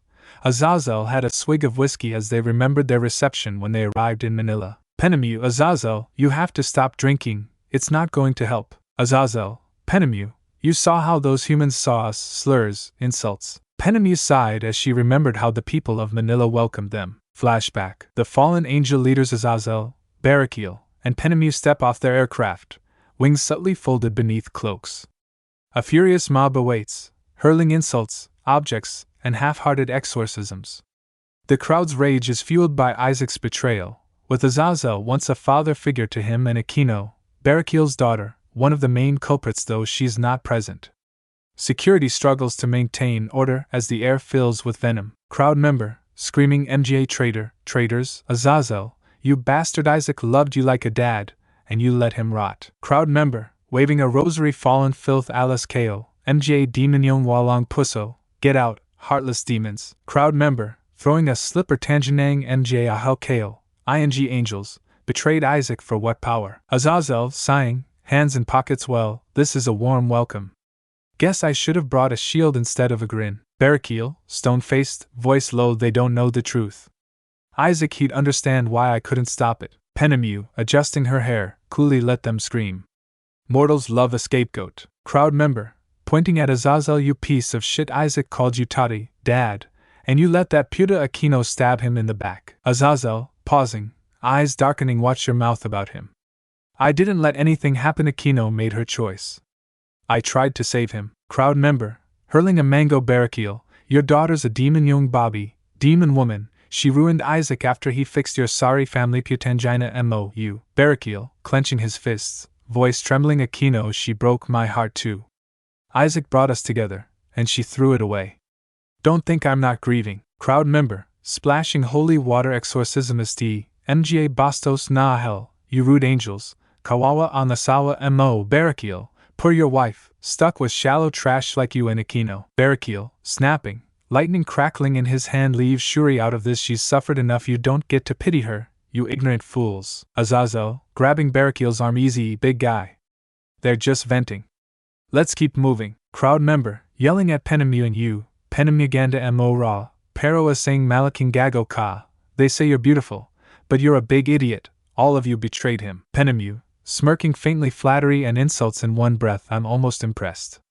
I didn't betray anyone, I just watched the mess unfold. Crowd member, spitting NJ Hayop Kao, you animals, Isaac deserved better than a fake father and a backstabbing slut for a friend. Azazel, gritting his teeth, call me what you want, but don't drag Isaac's name through your filth.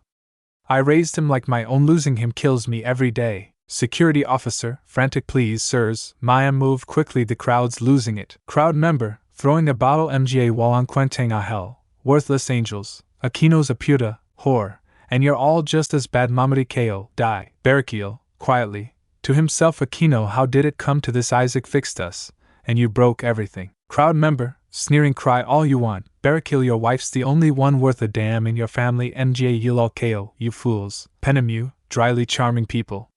Should we fly over them and really give them something to scream about? Azazel, shaking his head, no. We walk through it.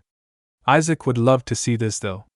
Let them hate us, they don't know the half of it. End of flashback. The three cadres sat around as they thought hard on what was going to happen when the conference kicks off if the reception to their arrival was this hostile. Scene change. U.S. Delegation Lodging, Manila. The U.S. delegation arrived at the lodging which they would call home for the next days over the time that they are in Manila. As they drove through, they were met with warm greetings as they passed through, with many trying to get a look at Isaac, who is the reason for the conference happening in the first place. When they got off the motorcade and led inside, Brandon was already there, having arrived earlier than everyone else with his fleet, as he greeted Zach, Lance, and Edward with a salute. Zach, Admiral Quincy. Brandon, Mr. President, Mr. Speaker, General. Edward, as you were Admiral. How are you feeling? How is the crew? Brandon, they are doing fine, sir. And to be honest, There is anticipation in the air for what is about to happen, even saying there are nerves. Lance, we are all just hoping for the best, since this type of gathering rarely ever occurs and how we have supernatural part of it as well. So we should expect the unexpected. Zach, Lance, Edward and Mike were lead away for a discussion as Brandon, Isaac, Naomi, Masahiko all remained behind. Isaac daped up Brandon in greeting. Isaac, oh great Admiral Brandon, how are you? Isaac mockingly said to his future brother-in-law. Brandon, shut it, Mr. Star of the show. How's it going? Isaac, good, good. Just trying to compose myself ahead of everything. Brandon, you'll be fine. Masahiko, all good. The Marine Kitsune nodded at Brandon as he gave him a fist bump. Masahiko, what can we say, Brandon? History in the making and we're all a part of it. It is what it is. Brandon, yeah, you can clearly say that. There is that feeling in the air that a lot of shit is about to go down. Isaac, yeah, you got that right. Phone rings. Need to take this. I'll be back. Isaac walked away to answer the phone call as Naomi approached Brandon. Naomi, hey you. Brandon, hey, how are you doing? Naomi, all good. Naomi at Brandon before pulling away. She had a sly smile on her face. Brandon, how's everything going, Brig Jen? Naomi, shut it, first it was Issei, now you. Come on, give me a break here. Brandon, hey, what can we say, you're a general now, it needs to be known. Naomi, Brandon, shut it about my rank pouts. Brandon, when you put up that face I can't resist, but tell me, how's Issei? Naomi, he's trying his best to remain composed. This is a really big deal. He knows the faction leaders well, he's addressed them before. But addressing the human world, that's a different ball game in its own right. Brandon, yeah, all we can hope for is no bullshit happens. Scene change. Japanese delegation arrival. The Japanese delegation had arrived in Manila as they were driven to their lodging after flying to Manila. Ayn was currently on the phone with Isaac as her dad sat beside her listening on. Ayn, OPIC, we're also on our way to the lodging as well. It's been a long day. Takeo, Issei, tell me, what's the expectation that the devils will have to agree with the demand you're going to make? Isaac, OP, if there is a counselor there, I expect them to resist it, Uncle Takeo, but said counselor will have to be reminded that they hold no power here. Amidarasu, OPIC, do tell me, what if there is a chance of external factors interfering with the conference itself? Isaac, I asked myself the same exact question, Kasan. Many foreign militaries are here as well, along with some of their intelligence agencies, such as MSS, MI, FSB and the lot.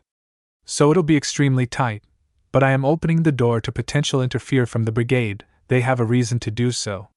But I wouldn't count out the Siscon trying something as well. Yamato, OP, we all want this conference to go well. Let's hope it does. Scene change. Manila International Convention Center. Next day. At the Manila International Convention Center, Isaac was walking alone through the seats as the final finishing touches were being put up for the seats at the venue. Less than hours to go until the Manila conference. He walked down the aisles as he passed by his new home country seating area, the United States, next to his birth country Japan, as he had his own thoughts. He rested his own hands as he felt someone hug him from behind. Worried Issei-kun. He got startled until he saw it was his grandmother, Izanami, Shinto goddess of the death, but that still shocked him as he wondered what she was doing in the Philippines. Isaac, Granny, what are you doing here? Aren't you supposed to be in Yomi? Izanami, I came to see you, Issei-kun. I can tell you are nervous about this. Isaac looked down and saw that Izanami's intuition was correct about him being nervous. Isaac, yes, I am nervous, Granny. I've faced crowds before, but this it's a totally different level. I'm addressing the supernatural and human worlds together. I feel like vanishing. Izanami frowned at that but did her best to calm him down as she turned his face up to him. Izanami, I see, look at me. You see all of this waving to all the empty seats, and the set-up cameras which will be facing the leaders of the world and factions, is because of you. You united the supernatural factions, now it's time to unite the human world as well. Isaac nodded at Izanami's words as she ruffled his hair, whilst he looked at her deadpanning. Isaac, Granny, come on, I'm not a little kid anymore. Izanami, you'll always be a little kid to me, I see. Same with Raiden, Ain, Naomi's and Hachiro. But do me a favor. Isaac, what is it? Izanami, watch your mother for me, she has an issue she's yet to address to you or Hachiro. And I want you to be supportive of her when she does, it'll be within the conference. When she does, I've told her myself to come clean. Isaac, come clean about what? Izanami, it's not my place to say I see. You'll hear it from her when she says it. Just watch over her, okay? Isaac, okay, Granny. Izanami then disappeared into a teleportation circle as Isaac wondered what was on his mother's mind. Scene change. April th. Philippine International Convention Center, Manila. All the major news networks within the world were broadcasting live coverage of the Manila Conference to their countries in their respective languages. As the leaders of the nations and factions were documented arriving, American news broadcast, the world's eyes are on Manila for the next 5 days as leaders of the world and the supernatural factions to discuss major issues such as the aftermath of the Chaos Brigades on the Japanese capital Tokyo, weeks ago. British news broadcast. We are hearing that the agenda will include a discussion on the current terms of the Geneva Convention and whether it is applicable to be used in a war where several parts of the Human Rights Charter have been broken, such as Romania and the vampires there. Saudi news broadcast. Crown Prince Mohammed bin Salman says that everything will change here today in Manila and that the Arab and Muslim world is ready to fight to protect humanity. Chinese news broadcast. Sad-faced President Xi Jinping has arrived at the convention center and gave a few words. We will stand ready to protect China and her people. British news broadcast. And as you can see, the devil and fallen angel factions have arrived and are being met with choruses of boos, jeering, insults and slurs thrown at them, which is not surprising considering they were part of the factions which elected to betray Secret Service agent and Shinto Prince Isaac Banning, formerly known back then as Issei. Filipino news broadcast. Sad-faced the President of the Philippines, Ferdinand Marcos Jr. has arrived and is set to open the Manila Conference, and is being received with loud cheers of support as the crowd spontaneously breaks into singing the national anthem. Then the U.S. delegation arrives as all cameras pan to them. American news broadcast. The U.S. delegation has arrived as you can see President Zachary Mason, House Speaker Lance Mazarov, Chairman of the Joint Chiefs of Staff, General Edward Clegg, along with the Director of the Secret Service, Michael Banning, the recently promoted Colonel Isaac Sawada Banning, Brigadier General Naomi Sawada Banning, and more, as all eyes are focused on the Red Dragon Emperor, Secret Service agent Isaac Sawada Banning, as the world watches. Now comes face to face with two of the factions who threw him to the dogs. What will happen in Manila? Inside the convention center, the arena was packed to the brim as cameras were eager to capture every single moment of what is to happen over the next 5 days. British broadcast. There has been brief exchanges of friendliness and warmth between the factions of the Red Dragon Accord, Shinto, Norse, Hindu and Angel, even several greetings between state leaders as President Mason greeted Lady Amidarasu as she thanked them for taking care of Isaac. By seating arrangements, Japan, Britain, the US and EU have been put close together. The Norse with Nordic countries as well. India, Nepal with the Hindu faction. This is historic significance as we now take you to the convention center as they begin. MC. Heads of state, honored faction leaders, members of the media corps, citizens of the factions and of the world. Welcome to Metro Manila, welcome to the Republic of the Philippines, and welcome to the United Nations Red Dragon Accord Manila Conference. Thanks for watching this video. You really enjoy this video. Like, subscribe, and comment down below, and turn on that bell notification. Don't forget to support and follow Untested Associate 24 for writing that awesome fanfic, and also make sure to comment on this story linked in the description. See you in the next video. Goodbye.